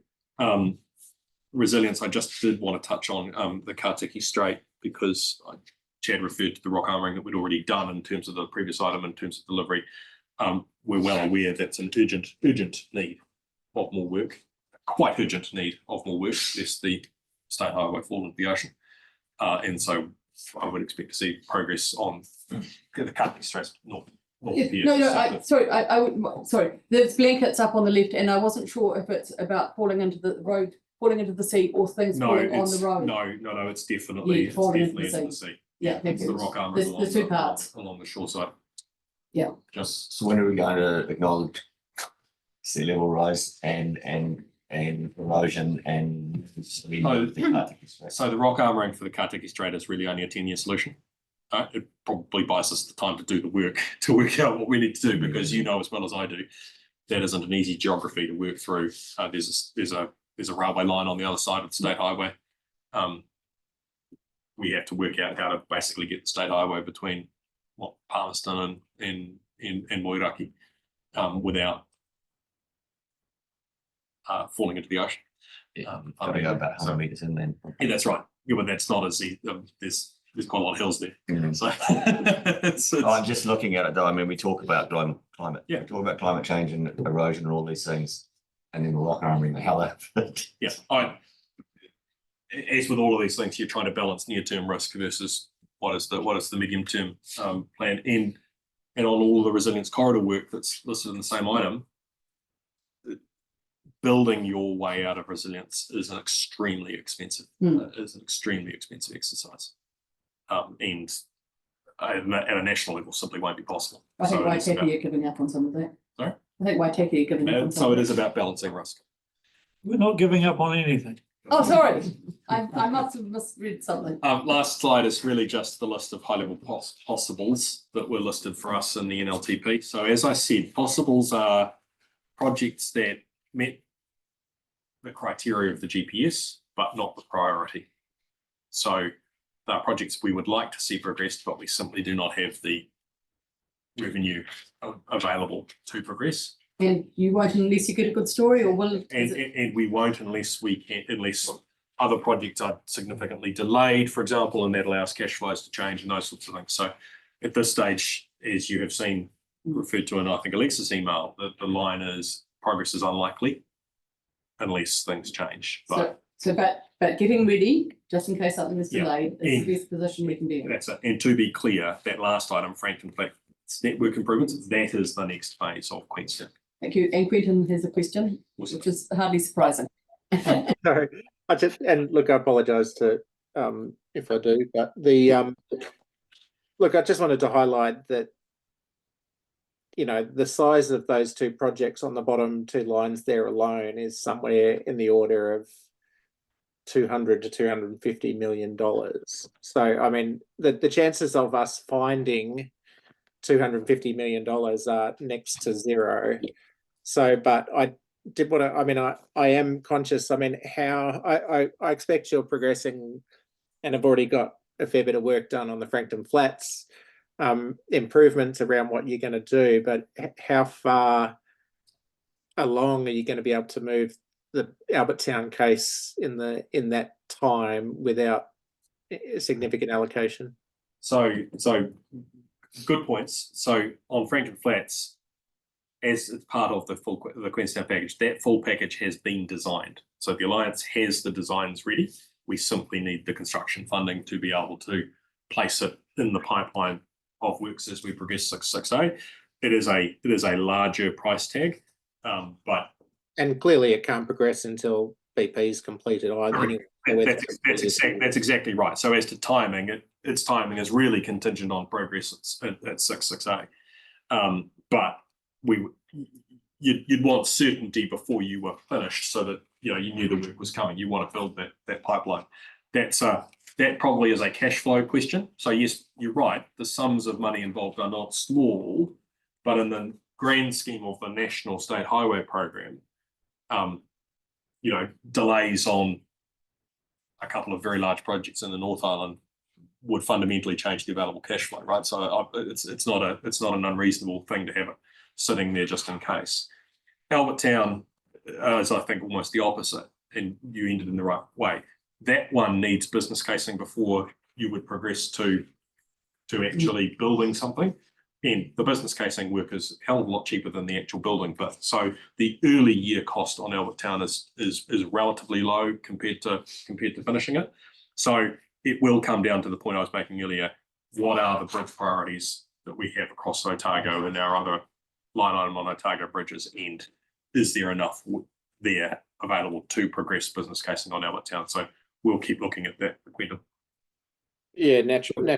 And look, I understand. I think we need to get to a point where we understand what that project looks like, how much it's going to cost, and while it's undesigned and uncased, I'm just concerned that it's nowhere.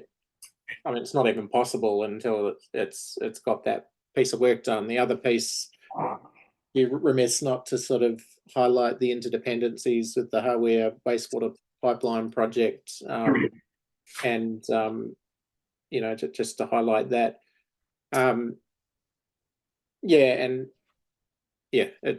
It's just to make sure that we're progressing in the right direction there. Yep. No, look, I take those points on board, and your point about needing the business casing is absolutely the point the community is raising. And I expect them to raise when they come, if they take up the invitation to come to the RTC next meeting. You're absolutely right. We have to progress the planning on it. Final point from me, just to close out, so that I'm very clear with members. The two places that you probably want more information from me as and when I can provide it is what is likely to sit in that value for money safety improvements category, and what is likely to sit in the low cost, low risk category. Those are the two items that I undertake to come back to the committee on in November. I'll do so, but just great. Thank you. Jim. Thank you, Madam Chair. We've heard from a raft of speakers this morning about what we're facing in the future with bridges. I'm going to raise something that I've raised before, but not with a great deal of hope, because I attended the Hui on Water in Christchurch, hosted by Ngaitahu, and I think all as we did was contribute to global warming, the amount of hot air that came out of there rather than solutions. But for us as a region, would we be not better now to start thinking about having a regional planning office on bridges, so that we could actually revisit the days of the old Ministry of Works or whatever, where we could get a plan, we can all use it, rather than individual councils duplicating resources.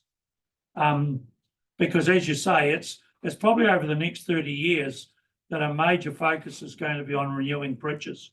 So I like that question, Jim. Can we bring that up at possibly either the next item or the report that's coming to the next meeting, which is on bridges? And so instead of just being a priority of the bridges, it's about how we deliver as well. Is that okay? Yep. I'm really keen. I think it's wonderful. So if the staff have understood that, we have got bridges coming up in the next, it is the next meeting, isn't it? Priority. I think so. So it's not just about which projects to prioritise, but how to do the delivery as a shared model. Eventually. Okay. That takes us to 12:30. I have seen that lunch has arrived, and this is taking longer than I had thought, which is absolutely fabulous. No. The items, I think it's really good that we're all engaged so much on this. The next item is item 2, which is looking forward about what funding we've got or not for the projects. And then we've got item 4 is just because it's it's a Dunedin City Council Inland Ports project. How long do you think that item do we take? About the looking forward. Yeah, any guesses of string? I would say half an hour. Oh, No? No, I think like longer than that. Madam Chair. We've discussed a significant proportion of it. Yeah. That's true. Yeah. Depends how sick of me you get. Yeah, the record is filling. So we're going to take a break for half an hour. Oh, sorry. Thank you very much. You're moving, James, your report. Oh, sure. I'm happy to second it. Thank you. Any discussion? Anyone want to put any brickbats in there first? It's noting the report. I just think on the traffic management, that would be a really good idea maybe for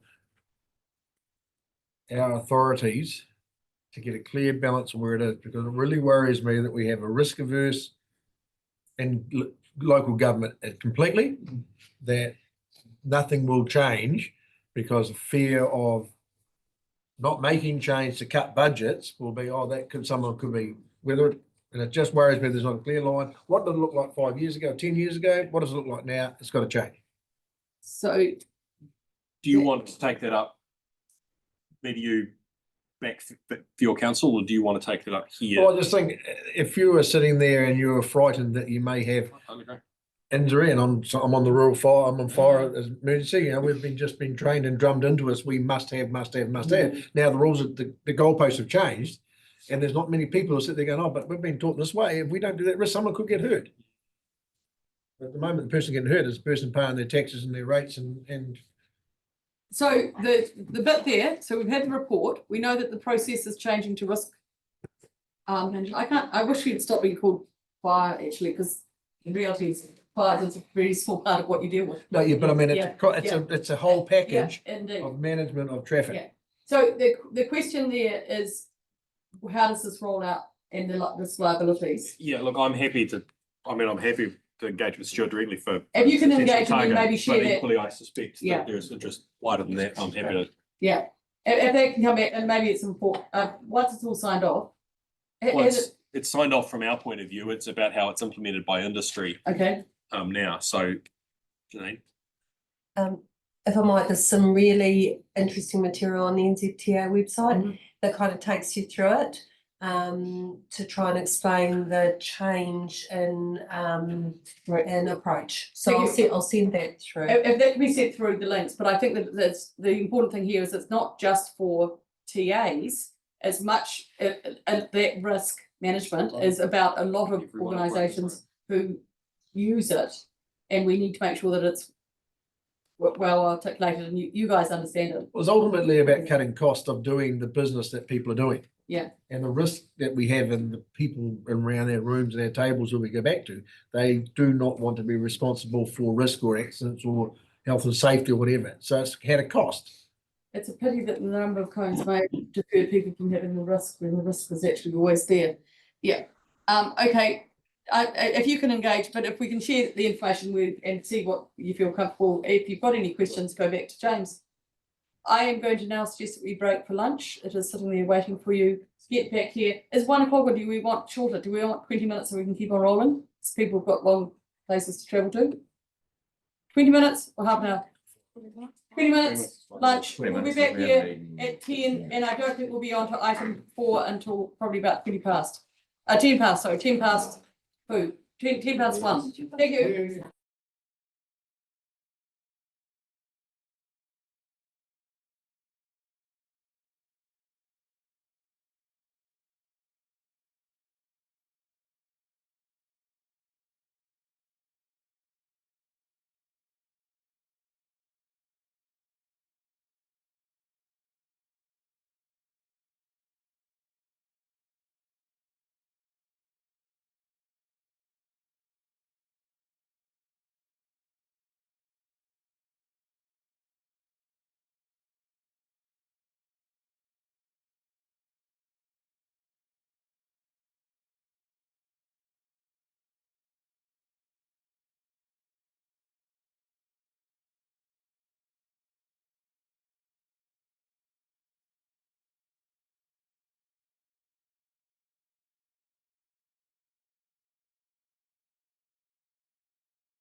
Now, welcome back. Murray's hands up. Murray's hands up already. He's Oh, no, you've solved my problem. I can hear you now.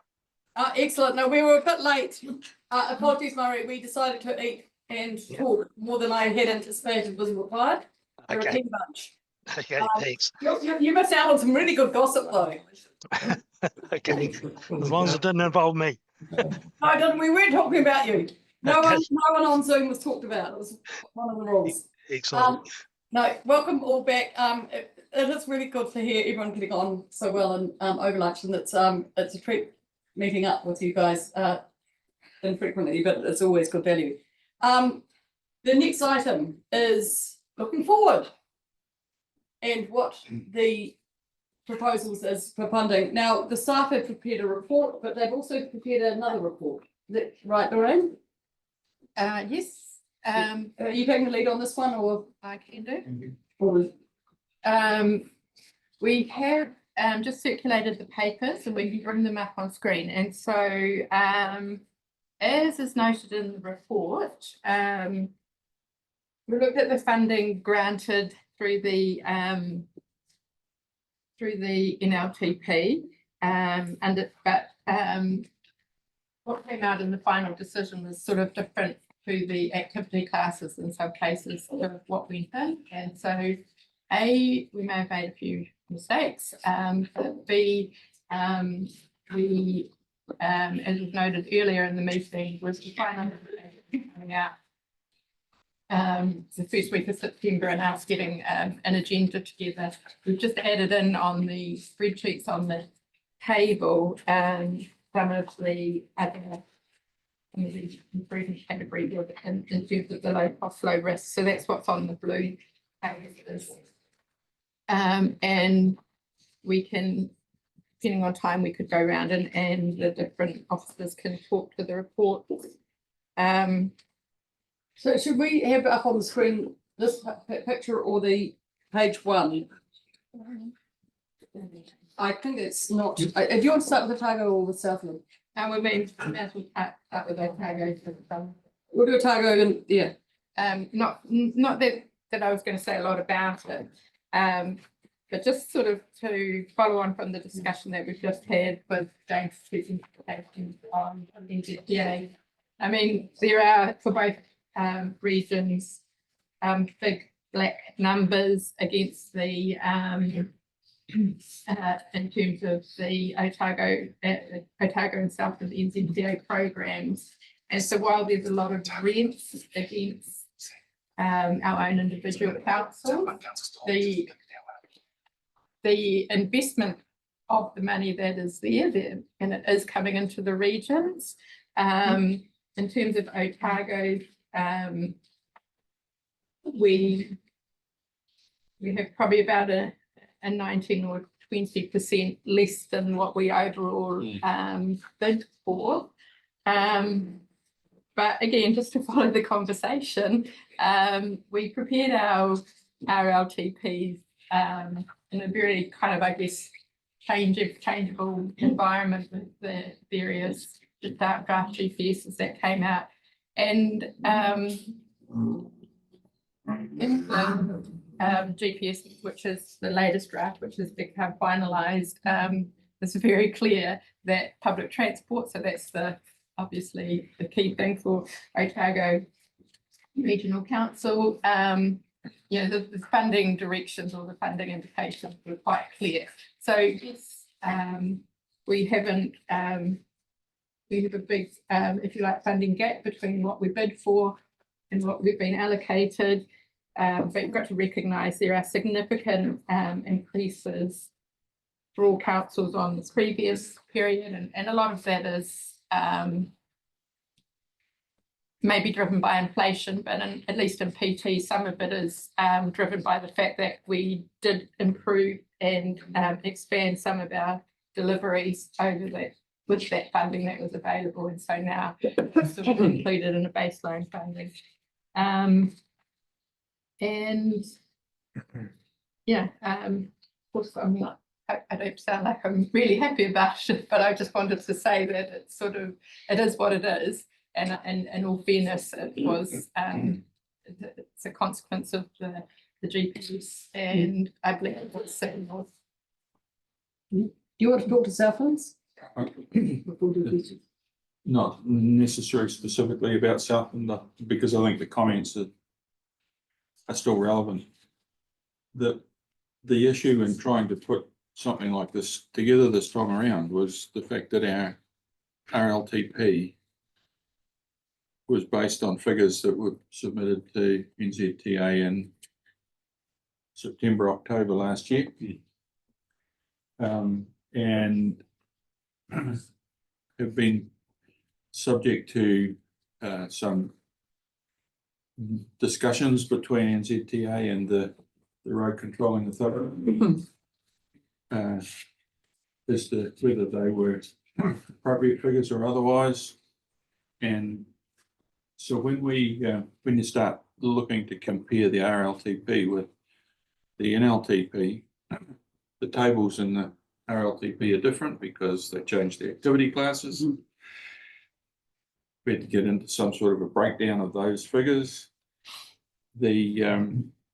For me, the significant thing is that where we have a program, at least a column here says the 3-year requested allocation, that's not necessarily the sum, in fact, most likely not the sum that was requested in September, October last year. So, and without trying to make it any particular organisation, if I took a TA that had a roading budget of $100 million for the 3 years, and that was submitted in September for maintenance and renewals, by the time that it had been through the various discussions, it might be back to $85 million. And it's 85 million that's included in here as the comparison figure. And the figure that then's been approved has been $75 million. So you're almost not comparing apples with apples in that area as well, which is so I think for me, once again, it's about the story going forward. It's about making sure that the figures that are coming out of activity management plans are in fact fully supportable, so that the committee can then look at where those figures are and say, yes, we are happy, very much happy with those at that level. And we can perhaps try and start to get some of those winding backs, stop them from happening during the early period. So what I can say is there's a real challenge here. We haven't tried to look in any great detail at improvement projects. Not that there's many of any, but we need to go back and have a look at that and see where they're sitting as well. So there's a bit more work, once again, for you to really paint the full picture for you guys. James. Sorry, at the risk of continuing after lunch the way I ended with dominating the microphone. I thought it was perhaps worth just giving an explanation for the committee around a common theme for walking and cycling. Because it is a common theme for everyone. And I didn't walk through it right lunch. So one of the fundamental changes that the GPS put into the system this time round is moving maintenance of walking and cycling facilities back into the walking and cycling activity class, but out from existing maintenance activities, which means when you look at these tables, the bids, the requested number for walking and cycling is both maintenance and, or should be both maintenance and improvement activity. The GPS also constrained the amount of funding available for walking and cycling activity in total. Right? In allocating that, our board has secured funding for in-flight programs, so particularly the very large builds that are occurring in some parts of the country, and there's one in particular. Wellington. Thank you. Yeah, that is taking an awful lot of that the result of that means that I can pull up the particular numbers if anyone's actually interested in there. But in general, every council that I've seen received somewhere in the order of somewhere between 22 and 26% of their bid for walking and cycling. So you can see in these tables there is a significant discrepancy between the amount requested and the amount received in that line. And that is simply because in-flight projects have taken an awful amount of what was available, and then what is left has to be divided amongst the maintenance activity across the rest of the country. So you're all significantly down on that. And the consequence of that is new walking and cycling improvement activities were almost impossible to fund this time. Yes. Any discussion on this? I think we do understand the position we're in. I think, again, delivery and getting yourself ready for shovel ready, despite the lack of funding, is probably the best place to be at. Christine. Thank you. Just a question around the bridges. Has there been a change from yourselves in relation to the process around that? Because they do the end of life assessment when you're putting that in. Have they added another layer, and what is the likely impact of the additional layer when added?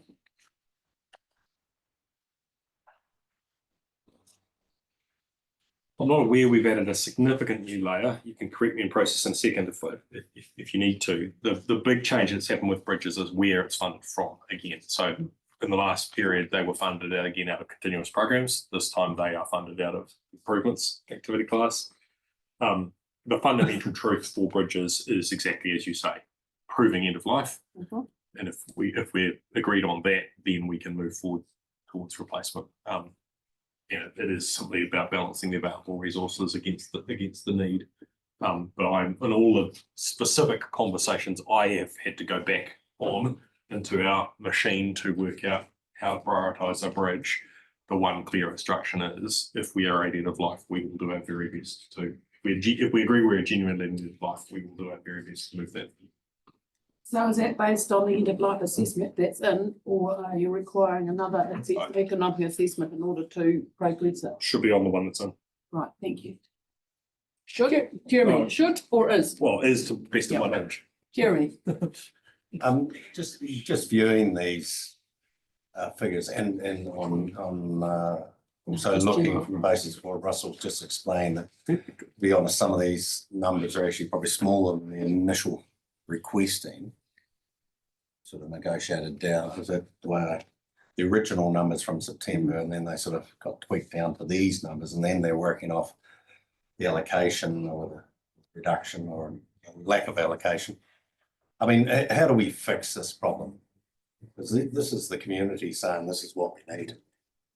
I just don't push the button yet. Rushing to the.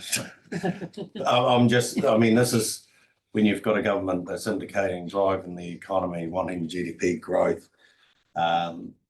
This is all critical stuff here, especially in Otago South, and it's not necessarily population. It's in the cities, tourism.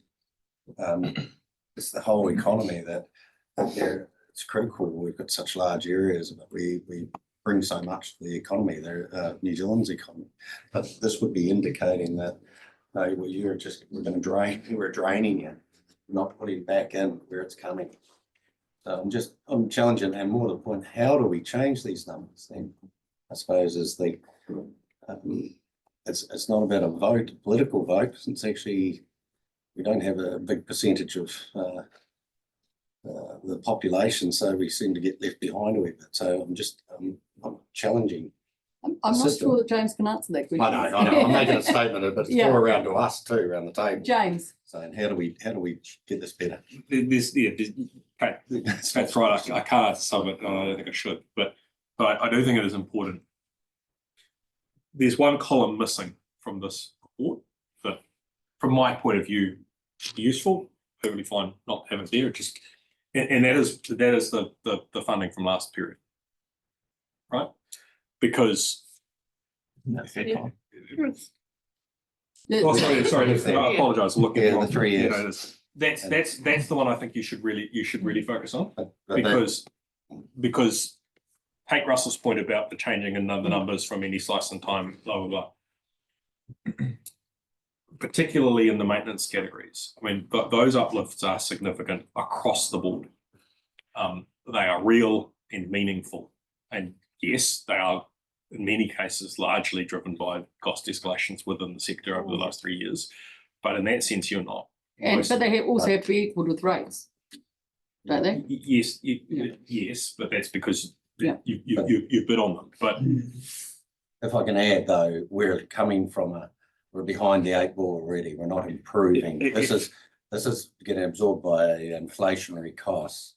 And so it's actually, we're wanting better. Yeah. Because we've degraded our systems. So I think a really important question there is capacity to deliver over what period of time. And that's partly why I want to come to the report I asked for earlier, right? How are we delivering and how will we deliver in the future?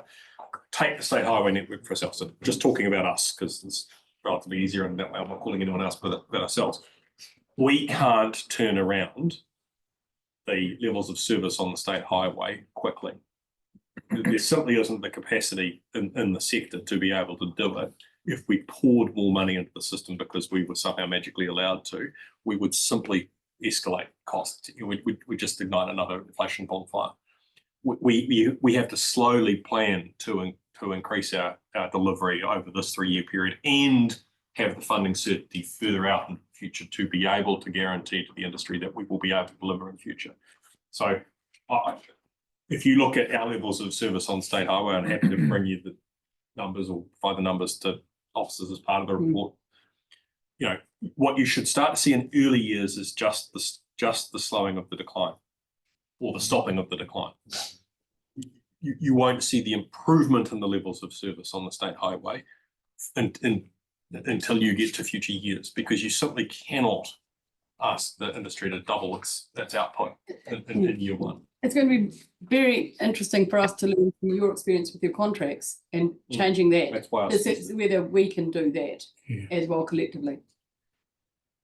Sorry, I'm just getting back down, getting off the state highways, back onto the rural roads. And this probably, what do you tell Jim's mate that's sitting to get a tractor towers, get a stock out of the towing trucks and trailers out or whatever? You know, it's right into the grassroots of the system. Is that a government or is that actually the RCA's? Is it local?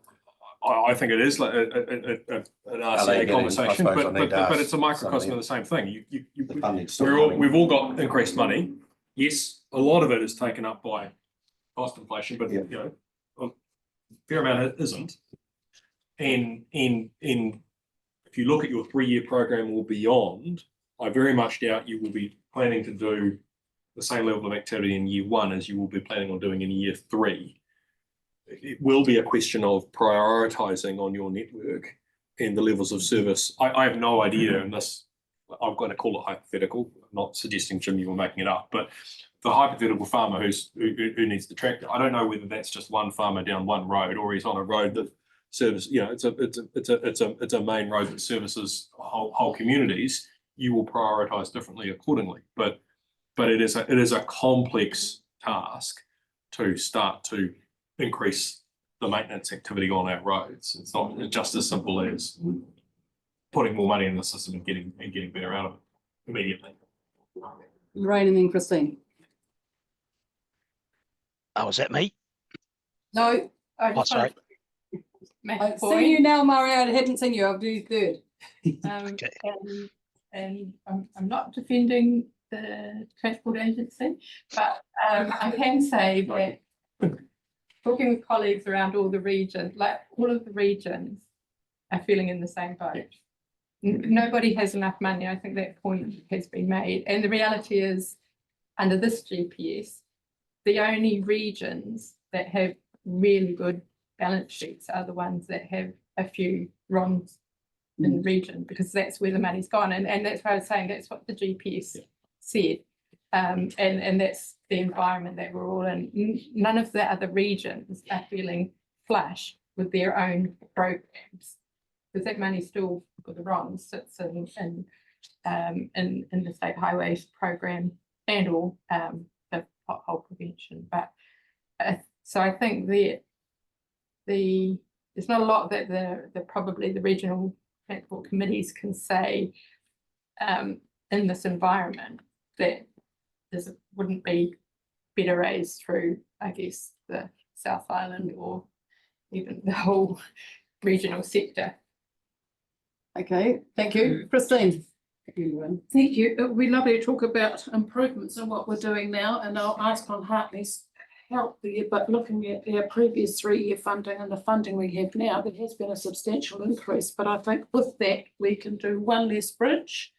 How many kilometres of road? Yeah, so I suppose touching on from a bridge program point of view, pushes our bridge program out, our 10-year bridge program out by 1 year.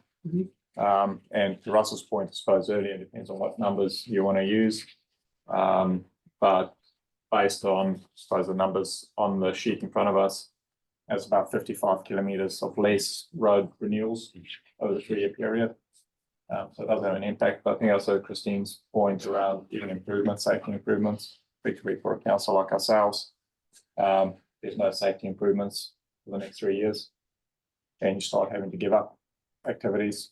We're already having discussions around things like your pavement marking, line marking, edge lines, those sorts of things which have a safety impact.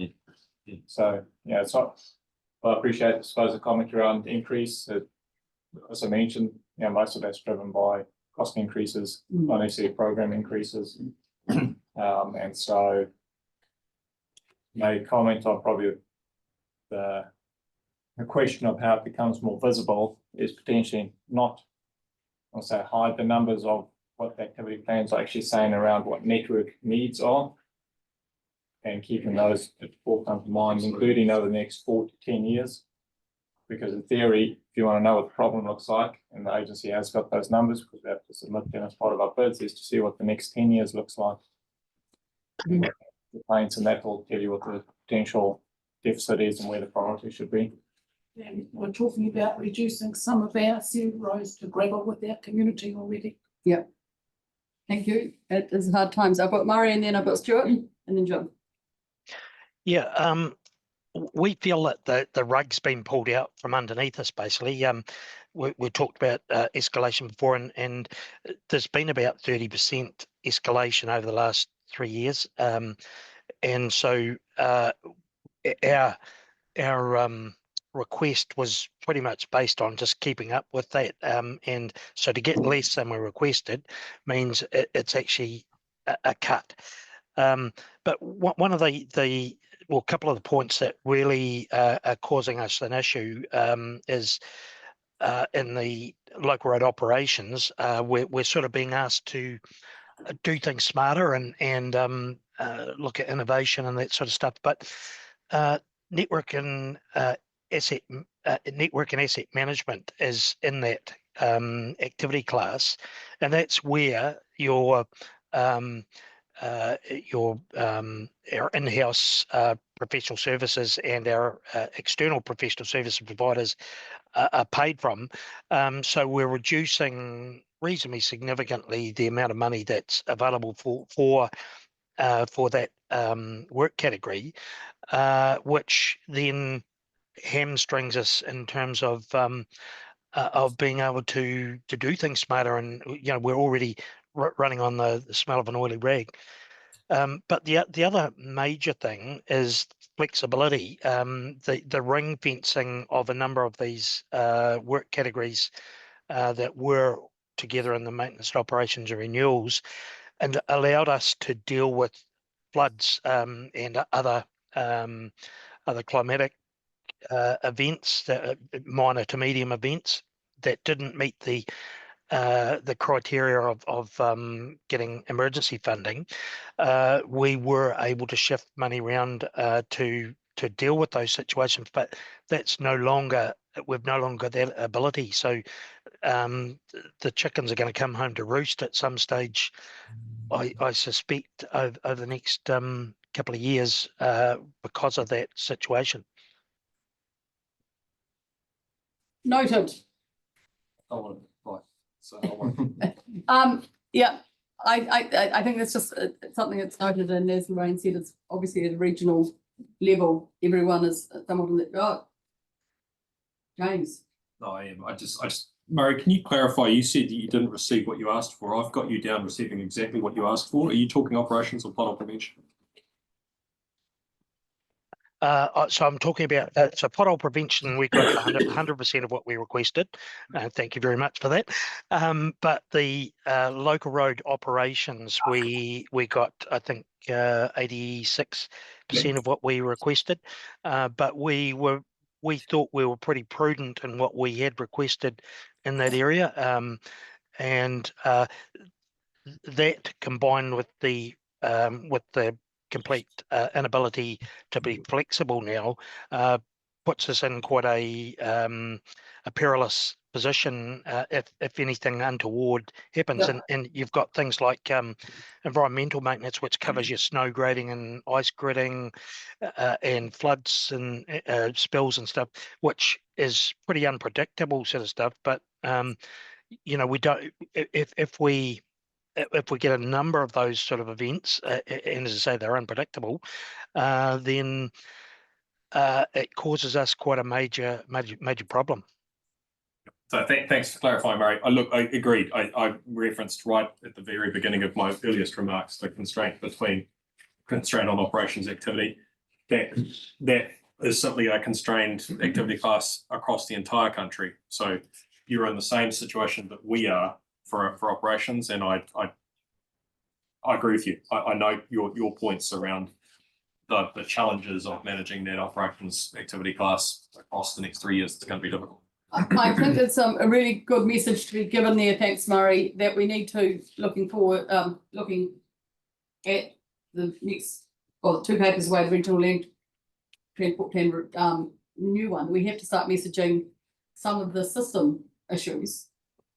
We can make categories, and that's a conversation to have with them for the next GPS, rather than, we can't fix what's been, but going for the next GPS, we actually have to be saying we have to be more flexible there, perhaps something to hold a thought about. Yeah. That's Stuart. Just to James, have we got the capability with our New Zealand contracting base to do the work if we actually had the money? Not immediately. That's my point. Yeah. So do we go global? Is there an opportunity, or No, are we too small? As far as I understand it, the challenge is simply demonstrating to industry that there is certainty of funding enough going forward that they can scale up. So we can build that capacity, but we couldn't do it tomorrow. Hence, we can't just turn the tap on. And arguably, if you were industry, you wouldn't invest on that basis. And yeah, the more emphasis on 10 years now than 3. Thank you, Jim. And then Phil. Thank you, Madam Chair. I feel a bit sorry for James. We're actually it's a breach of the rules. All our problems that we're directing at central government and NZTA, but I would suggest to my colleagues around the table who sit on regional councils or regional bodies, that maybe if you had been a little more proactive in allowing us to source gravel and roading materials that are potentially going to be damaging structures in the way of bridges, we wouldn't be seeing the cost escalations that we have for materials. Jim, if you'd like to be here tomorrow for a meeting about land and water plan, feel free to stay. I'll pay for your accommodation. I'm not sure that going into the room is not as it's confidential, but anyway, I shall try and remember to let your wise words tomorrow. Some of them have been repeated around the table, I assure you, and we have heard. But thank you. Has Southland got a different view on that? No. I said, to be honest, seriously, it is a relevant question. Yeah. And this comes down to cost and things like this, that access to gravel, in the past, we were able to take it where we needed it. And now you travel 30, 40 Ks, as Bolton Hogan will tell you, it costs twice as much to get that same so this is where we can have all the niceties of the world, but practical practicalities of some of the stuff needs to be sorted. So I think Chris wants to join you in confirming that with We'll just add that not all gravel is created equal. Yeah. So gravel here can't necessarily be applied equally next Yeah. door for a roading task. Yeah. And we need to acknowledge that, so. Chris, I think you had something to add to that. Oh, he's taking his hand down. That must Thank you, be- Madam Chair. No, that's correct. Overall, and I'm speaking for myself, there's a report going to council on the 23rd of October to deal with the effect the lower budgets have on going forward. But in a nutshell, for local road pothole prevention, we got 0.7% less than what we asked for.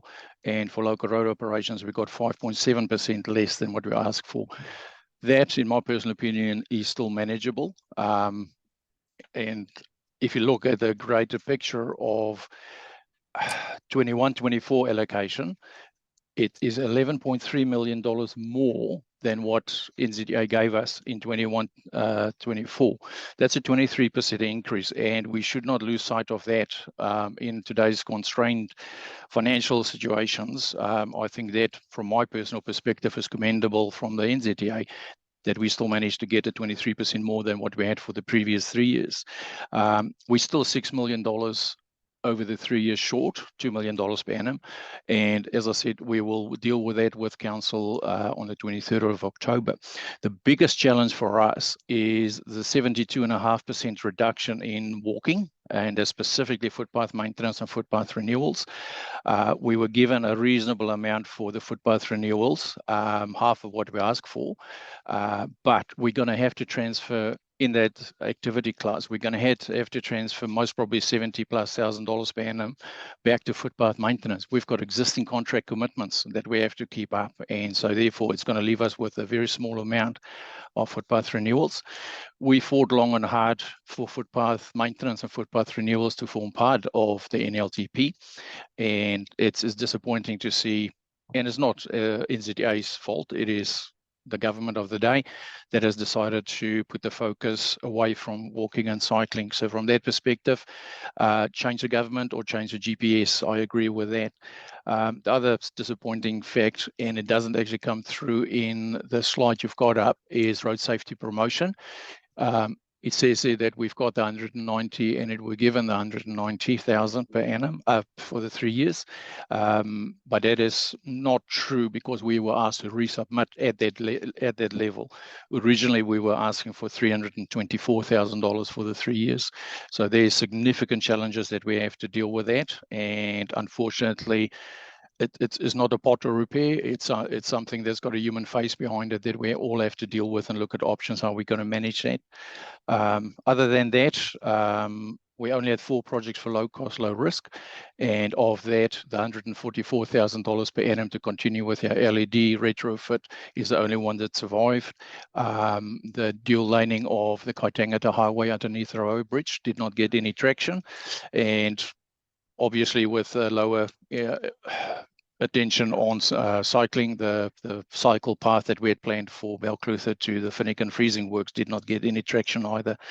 So it's up to my council to decide how they're going to deal with this. All I'm saying is, at the end of the day, is not all doom and gloom. There are some positives that you can take away from that. The ring fencing of some of the funding is actually more of a problem than losing $6 million over the 3 years. Thank you very much, Chris. Now got Quentin. Thank you. Could you just scroll down to the QLDC one for me while you're there? Yeah, thank you. Yeah, look, I had a couple of questions actually. So we've got all this, there's this sort of the road pothole prevention stuff. Obviously, we've got there's money available for that, but am I correct in understanding that storm repairs or only relate to events that are greater than a 1 in 10 year event? Is that right?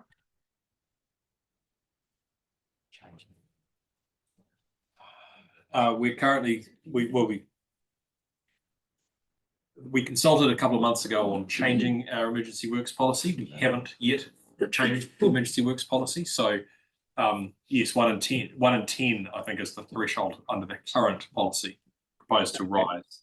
So, I mean, look, I just wanted to highlight, we've already run into problems with that in that we we've had a couple of slips in the last one at 1 mile, one in the Crown Range and stuff, which we really don't have access to money to help repair because they don't meet that, they're a lesser return event. So even though they are sort of storm or storm related events. So, yeah, that's a bit of a challenge for us. I just wanted to highlight that. I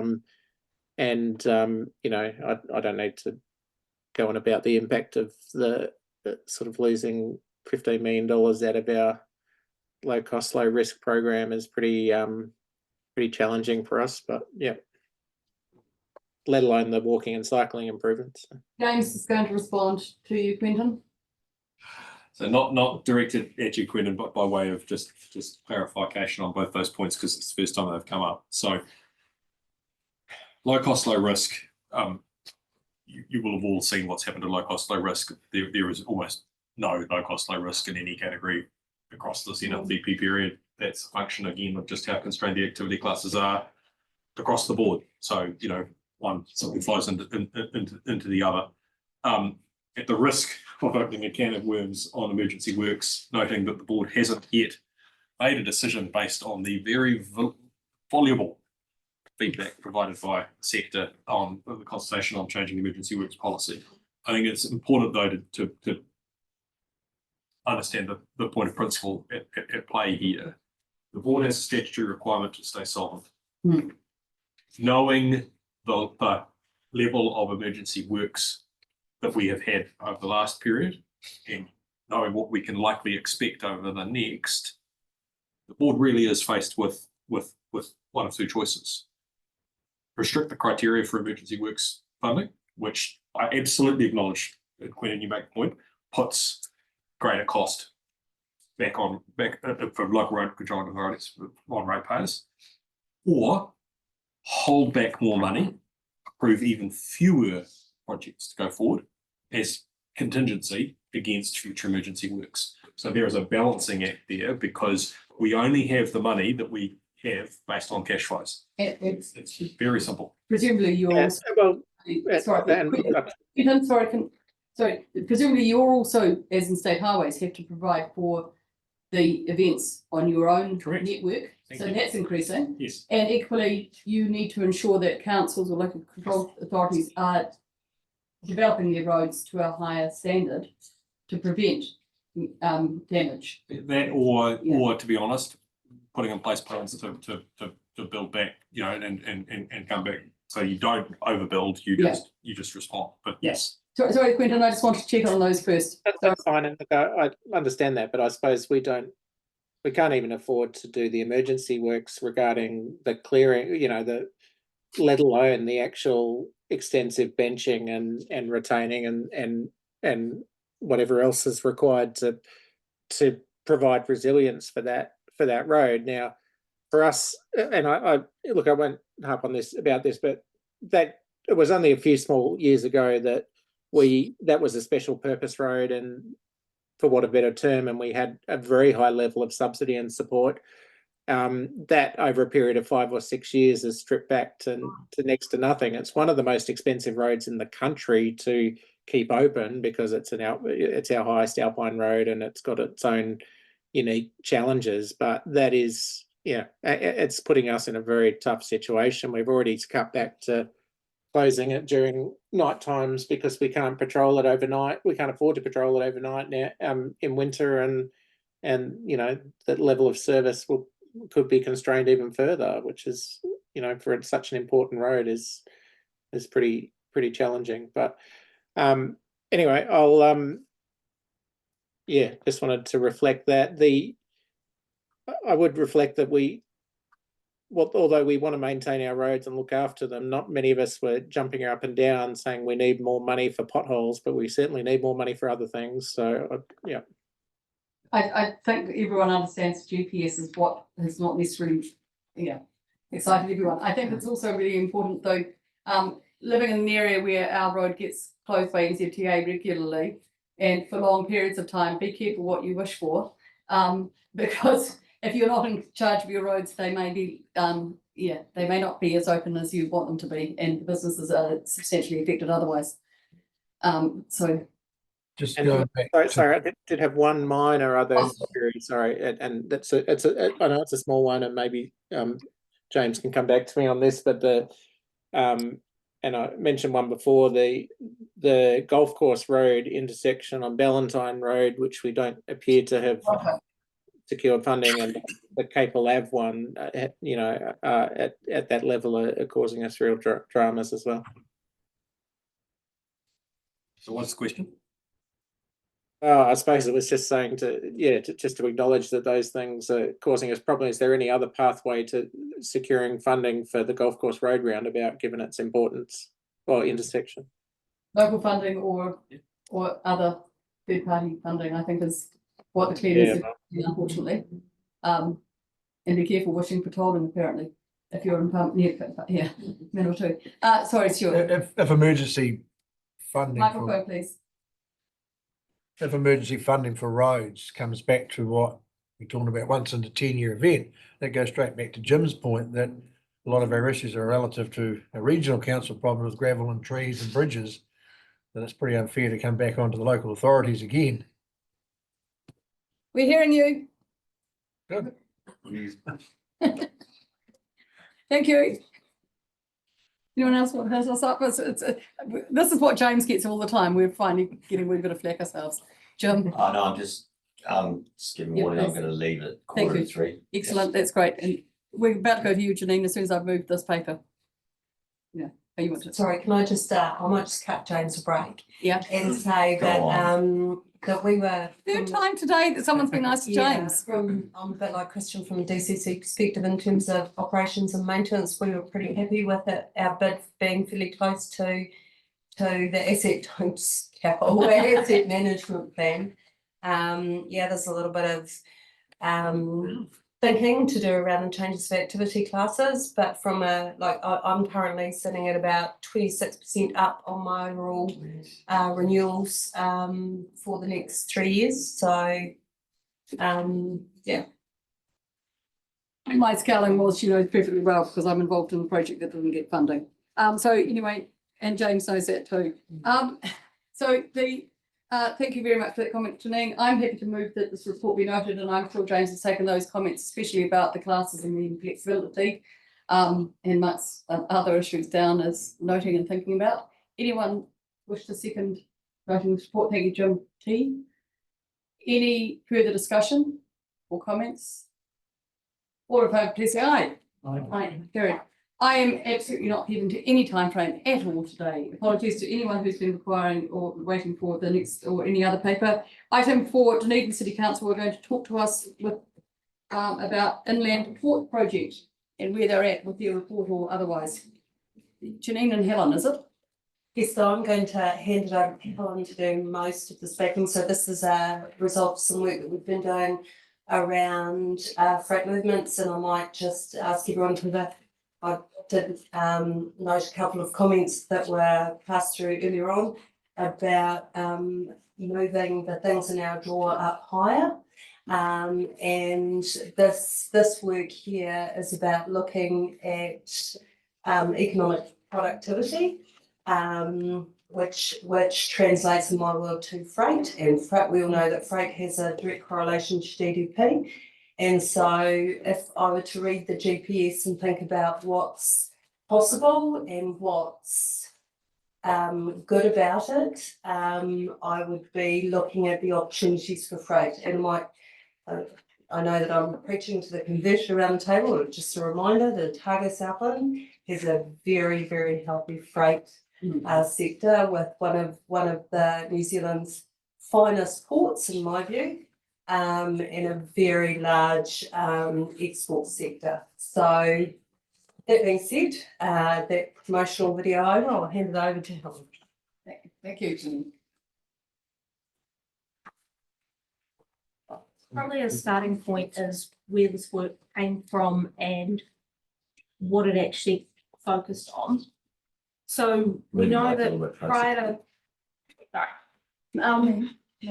it was really looking at the Milton Milburn location. It wasn't a much more wide look at inland ports more generally. That site has been talked about for quite a long time as a possibility. The more recent work was that prior to COVID-19, Hanpac was looking at an expansion and they talked to Kiwi Rail, and there was a report done on behalf of Kiwi Rail that looked at it. It wasn't done at the time. Kiwi Rail, it did not make commercial sense with them due to their kind of narrow focus. But they identified that there were wider benefits that did not accrue directly to Kiwi Rail, and that it would be worthwhile another party taking a look at it for those wider benefits. So roll down a couple of years and DCC had a very ambitious DCC carbon zero target. And we modelling for that showed that we needed to pull pretty much every lever in the transport sector as hard as we could. So one of those levers is looking at freight. And the biggest opportunity for freight was rail. There are things that were happening in the private sector around alternative fuels, but those levers do not sit within the control of councils. So really we're talking about export freight. And if we flip to the next slide, export commodities out of Port Otago. The graph is a bit small for a lot of you, but that bottom bar is wood. By volume, wood is about double any other export commodity. And at the moment, the logs going to Port Otago are all going on road. When we look at the next biggest bar, dairy, a significant component of that is going on rail. We've got that big flow from Fonterra to Mosgiel to Port Chalmers. But wood, there's a huge opportunity there. There's a lot of logs on our roads. At the moment, they're going out of Port Chalmers in the bulk port, which means they're all going through Dunedin City. So for a freight that is easily identifiable and has a consistent destination, logs is a real opportunity. Rail freight volumes, there's already quite a lot of freight going to the port, and the port is looking at how that works. They're looking at how to improve their operations. Dairy is the biggest volume moving on rail currently. As I've mentioned, it's that Fonterra trade. There's also a significant component of meat going on rail. There are other commodities that are moving around, a lot of them through Dunedin to the north or south, including some of the coal coming from Southland to Canterbury. You've got board and panel products coming from Mataura, aluminium from Invercargill, and you've got some domestic freight forwarding cement things heading south. But the big story for rail in the Otago Southern region is dairy. And that's a major export commodity by value. That's one of the biggest commodities in the area. Quite a few rail movements already happening, mainly on that main south line coming into Dunedin, south of Dunedin, and the Port Chalmers branch line's quite busy. There's a little bit of passenger rail happening there, mainly tourist, but that's not really the main show that we're talking about here. The rail network is mostly single track, so that potentially causes conflicts of volumes increase. We know that parts of the line haven't always had the maintenance they require, which I think is a story that rail has had even less investment in maintenance and renewals than roads over the last 30 years. There's a daily service, that one, wasn't it? That's daily numbers, those services? Yes, daily, and that doesn't actually include the trains heading north out of Dunedin, but a lot of them are continuing through. So the real opportunity that's been identified is that can we transfer logs to rail? They're the largest volume of exports. One more. There's a lot of externalities with those logging trucks going through the centre of Dunedin City and through some of our communities. We go to the next slide, I think, the opportunity. There's already rail sidings at Port Chalmers and the bulk port. The next two largest commodities are already on rail, and the other freight we talk about tends to have more complex patterns. Like it's quite hard to do all the domestic freight forwarding. and import goods on rail at the moment. I'm not saying it's impossible, but it's a more complex picture. If we can get logs on rail and prove it works, then I think there's an opportunity to look at other commodities. But the challenges is that there's dispersed origins around where the logs are coming from in the forestry blocks. Most of those, the logs have to go on trucks to the rail line, which means that you need a transfer facility, which we don't currently have within the kind of greater Dunedin area. And it needs to be economic. So there's a cost of that transfer. So you need to have a competitive cost per kilometre for rail, and there's various debates about what the distance is. When Kiwi Rail look at it, it does vary a bit on circumstances. So where some of these log hubs are operating successfully, there's distance, but there's also what the barriers to port are. The Wainga hub based in Masterton, one of the reasons that is really economic is because the trucks have to go over the Rimataka Hill and through some of the most congested parts of the Wellington State Highway network. So it's much more economic there to put it on rail out in the Wairarapa. Dunedin doesn't quite have the same scale of challenges the Rimataka Hill and State Highway 2 narrow road. Or NZTA could help. NZTA could help with barriers if they want. But we do know there are particular issues, there are particular pinch points around the city, there's some resilience risks. So so the scale of forestry, so this graph is showing the age of forests, and the bar on the right is those that are almost ready to be felled. So you're talking about roughly 30 years.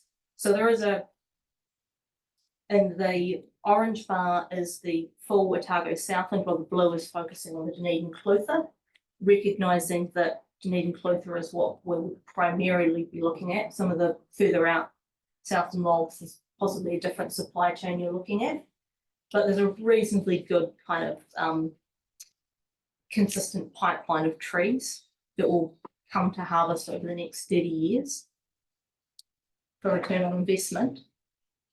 And should have a map of where the forestry blocks are located.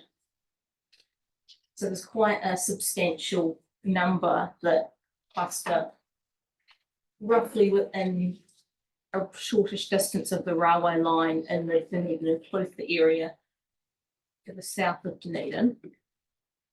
And then you get more dispersed blocks. So the Earnslaw 1 blocks, for example, are quite a long way from where we're talking about Melbourne, so they would probably not utilise. So you're talking about only a proportion of the logs probably transferring to rail. And some of the economics and sensitivity testing looked at whether it would be 30% or 50% or higher, but you're probably looking towards the lower end of that with transfer. The other game in town is the Southern Link Logistics Park, which is Port Otago and Dines. So if we're talking about hubs, that one became public during the course of our study.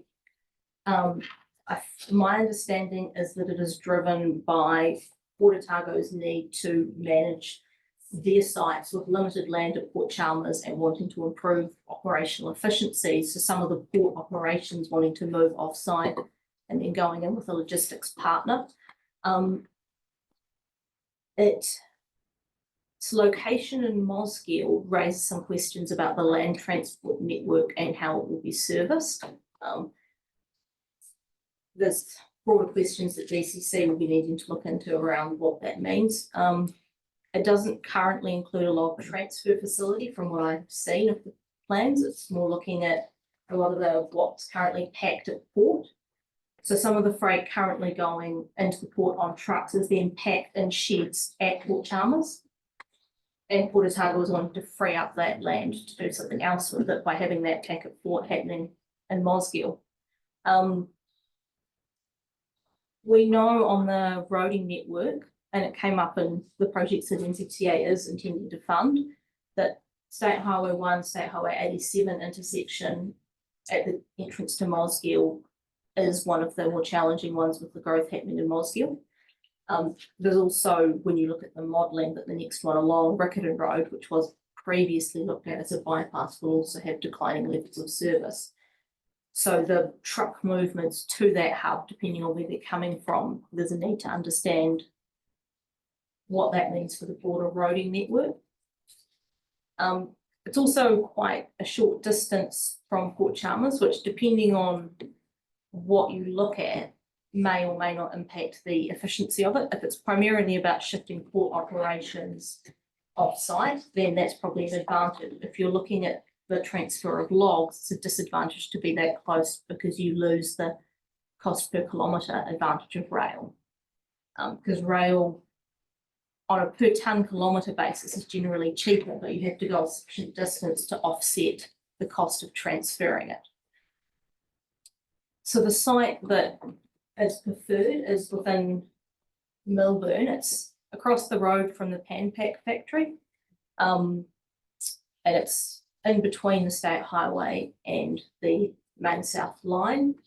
So it's got those good access points. It does sit within Clutha District, which may seem strange to some of us that Dunedin City is advocating for investment in the Clutha District. So can we just go back? Can I ask you a question? Sorry, just on that last one, just looking at your numbers. Do you mind going back to the previous slide? So the 14 Ks, is it using the ported, only 14 kilometres from Port Chalmers? Moscow. To Moscow. Okay, I was wondering if that was just to the log port, which is in Port Otago, which is near Dunedin. I thought it's a lot longer than 14 Ks. I'd have to check. I pulled that out of a different report, so I'd have to check the source. It might be the bulk port. I'm just wondering if that's to the where the logs are now. Yeah, I'm sorry. It's just when you ride down that harbour, it just seems a lot longer. I think it's nearer 28. Yeah, I borrowed that Sorry. from a report. I'll have to check back on that photo. And 28 will be a road and it'll be shorter on a rail. You can't read that on Google. But the other advantage of the Melbourne site is that it's out of the main flood zone. So a lot of the Tyree is within that floodplain. Where Melbourne is not at risk of the flooding and it avoids steeper topography and curves on the rail line. The facility is that what the consultants have proposed is in 2 stages of the development, with stage 1 being followed by stage 2 once it becomes more economic. And stage 1 would be solely focused on the logs, with stage 2 also providing for container transfer. The reasonably large site with a double-ended rail siding to go in, hard stand transfer facilities, lighting, that sort of thing, but not kind of any supporting facilities at this stage. And stage 2 would be an expansion of the area and enabling container transfer. So there were some stakeholder engagement undertaken as part of the feasibility study. Kiwi Rail, I think, didn't see that there was enough scale at Melbourne currently, which was what they found in that previous report. And what they've noted is that other hub locations around the country, there needs to be a key investor or customer to support that investment and ensure that it's economically viable. They've also pointed out that any constraints around the hours of operation or noise can impact commerciality, and that's relevant when you get to the port side infrastructure, where at the moment the rail unloading isn't 24/7 at Port Otago. And Kiwi Rail obviously are supporting the Southern Links proposal, which will be rail. Log exporters understandably concerned about what the cost of transfer will be. At the moment, road freight works relatively well for them. And they've identified that in the past, they're having issues around dealing with Kiwi Rail and reliability and service quality. There are factors that work in its favour though, which is that the tension between Port Otago and the log exporters around the cruise season, where log ships are having to await slots, and the proposed shift of everything to the Dunedin bulk port, which limits access to some markets. If they had rail service, it would give them more negotiating power with Port Otago. but they suggested that supporting facilities like debarking and scaling would make it more attractive.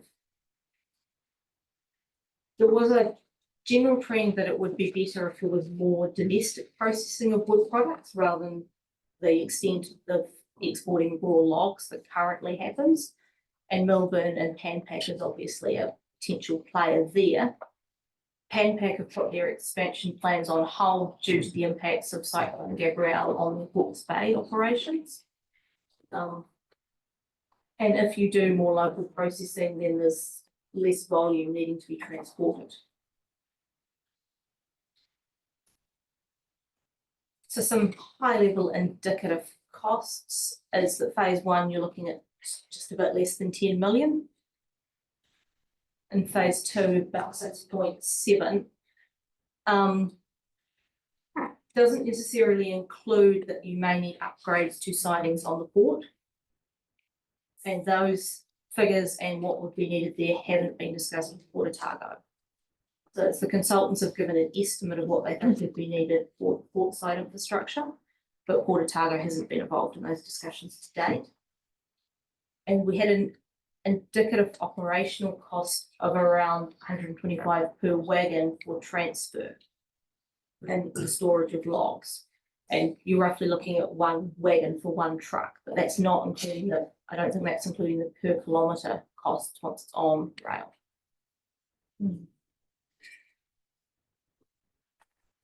So benefit cost somewhere between 0.8 and 1.7. Estimate was most likely around 1.2. Depending on level of mode shift and whether you're going to both Port Chalmers and the bulk port or just one of those sites. The benefits, there's reduced vehicle operating costs, reduced maintenance and operations on the roads, both the state highways and the local roads. The logging trucks do cause a bit of damage to some of the roads they're travelling on. As road time user benefits, and that's effectively that by taking the log trucks off the road, you reduce delay to other users. Improved safety and reduced road crashes. And the environmental benefits, which was what was obviously one of DCC's drivers in undertaking this. Rail has a much lower CO2 per tonne kilometre. And the air quality is an issue where, particularly where the logging trucks are travelling through some of our communities. And more recent figures on air quality have put a much greater weight on the damage that's caused by that particular activity. So the report, we're in the process of finalising at the moment.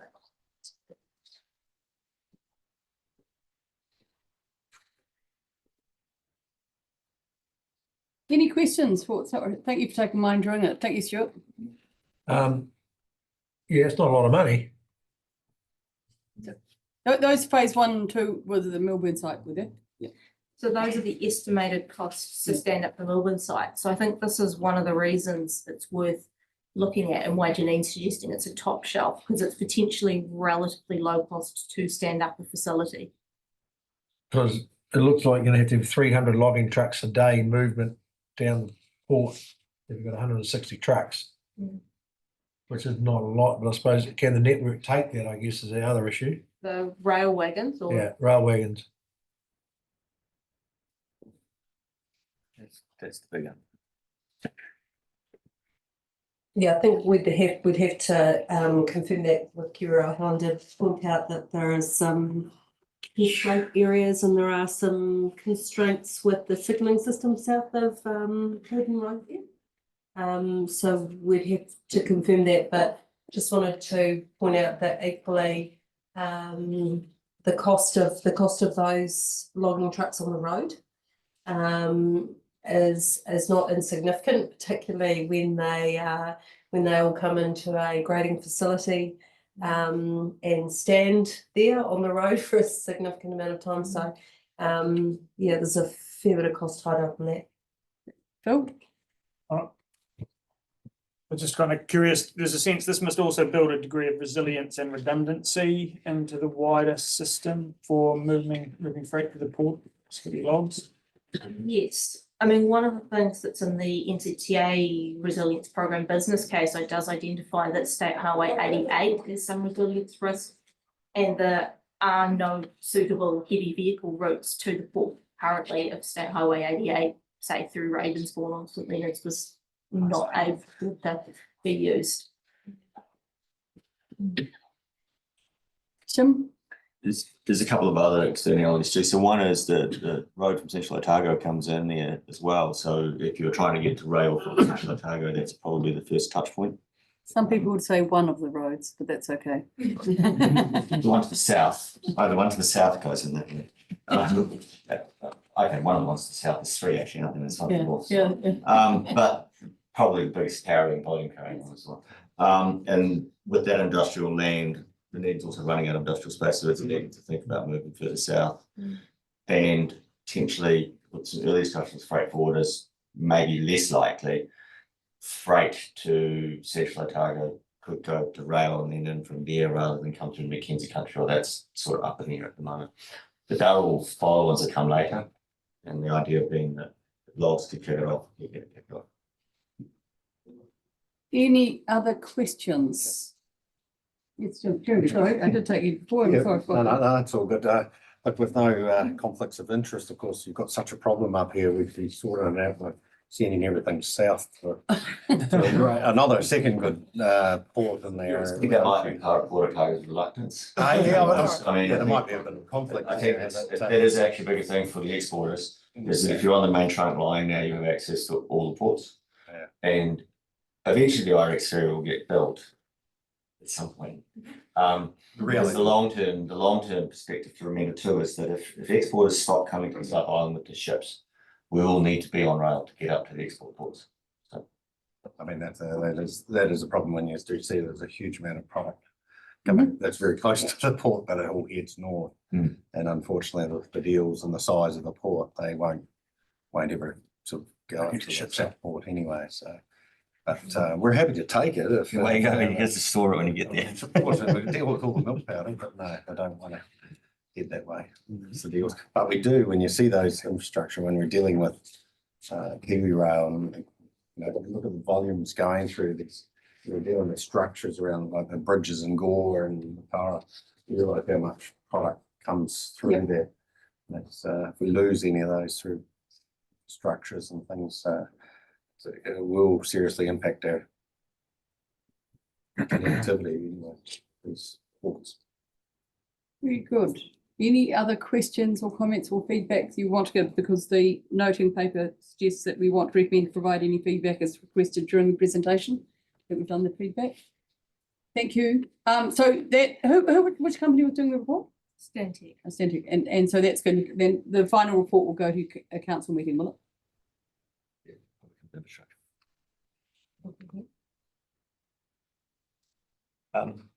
So the other question about this is, wherever this lands, it may or may not affect, I mean, you've got it in the future development strategy already, but you've also got the piece of work that NZTA are doing, looking at the bypass from Moscow. I think. Look at the network in Moscow. Network in Moscow, sorry, not bypass. Do you have any envelope to write on the back of? Because that's the calculation. But I presume they all interlink somehow. Yeah. Yes, we need to be cognizant of other plans. Yeah. Yeah. So I presume Port Otago have been talked to about understanding the size of the trains that would be used, and also NZTA about what their thoughts are, but yeah. So there were conversations with Port Otago at an early stage of projects, but we haven't gone back to them with the findings of the project yet. Thank you. Okay, anyone wish to note the report? Thank you, Jim and Stuart, seconding it. Any further discussion, questions or comments? All in favour, please say aye. Aye. Against. Carried. Thank you very much. Thank you, Colleen. Thanks, Helen. Item 5 is the proposed project plan. Oh, I cannot believe that we're doing the regional land transport plan 2027 development. But it is quite scary to see the Gantt chart and what needs to be done. Are you going to be talking us through this, Russell? Thank you, Madam Chair, and I don't really want to spend too much time on this. Really, the aim of this report was just simply to indicate that 2026 is not the time that we start the next RLTP. If we look at the comments that we've had around the table today, around storytelling, around development of activity management plans that are, I'm going to say, robust to the level that NZTA are not able to come along and say, no, we think your forecasters are a bit high. If we're going to do that, then the time to actually start that is actually not too far away. And the process that we've just been through was a midterm review. So the previous RLTP in 2021 was prepared, sorry, 2021, was prepared under a totally different set of guidelines and rules. And the midterm review aimed at, the first step of that was to actually look and say, are the objectives, are the problem statements still appropriate, etc. And the committee at that stage said yes, so we were able to progress on the basis of making modifications to that document to update it to take into account the best information that we had. Now, I think that this time around, it's going to be a new document, and I'm suggesting that it's got to be a different storytelling document this time around. And if you say that we need to be talking a Queenstown story and an urban story and a rural story, that's fine, and that's the decisions for the future. But I just wanted to really highlight that planning for the 2027 RLTP, 2027 is not terribly far away. So there's nothing really more than that. It's an indicative sort of thing. I'll say that there's room for some slippage in there. But there's a temptation to look and say we've just finished the RLTP and therefore we can sit back and rest on our laurels until we're 18 months out, and that's not really the case. Thank you, Russell. I also note that there are two things that aren't in here, and one is the opportunity or otherwise that some of us won't be around the table much more than a year. And there is a huge amount of wisdom around this table that certainly would like to capture some of that knowledge in an upgraded strategic direction before they aren't around this table anymore. And that's not just whether they get into elections, but then they have to get back on the regional land transport committee. So I think looking around the room, there are I'm scared to think how many times some people have sat around this table, because I've done it for two different councils. Jim here has been here a long time. Yeah, that's it. Alexa's done it twice as two councils as well. Stuart, how many times have you been here? It was second term. Second term, yeah. So anyway, I think it's quite good. It's just understanding the process. Anyway, Bruce, how long have you been here? 2.5. Yeah. Anyway, it's just something to think about. I'm happy to note it, but if anyone's got any comments against that thinking, now is the time to express it. Otherwise, I would just signal that, I get the whole point that, yes, we need to tell a story differently. The problem is we don't know what the goalposts are when we get there in 3 years' time, or in a couple of years' time, and the GPS will continue, depending on the government, and will continue to change those. I don't know how we resolve that, but I just want to acknowledge that changing goalposts are half our challenge at these days. indeed, Quentin, I think Ross has got a comment about that, as does James. So, thank you, Madam Chair. I think that the approach that we've got to take is to try and the story that we want to tell is our regional story, regional priorities, and the projects that are going to allow us to get to the outcomes that are forecast. Whether they can be at least whether the government are prepared to invest in them in any particular 3-year period, I would suggest we should be trying to take that out of the equation. And the one, and I'm going to use an example, we've got the projects around Queenstown at the present time that around walking and cycling that were prioritised highly in our RLTP. The fact that they can't be funded doesn't mean that they are not important to the region, the combined regions. And we should be able to continue to advocate for those. And by restricting ourselves and saying we can't do this until the GPS comes out, then the whole process falls to pieces again. So for me, this is about trying to make the process more robust so that we actually get better outcomes out of it. Thank you. James? Just building on Russell's comments, because I endorse them. But I think this is really pleasing to see. To me, such as there is the gap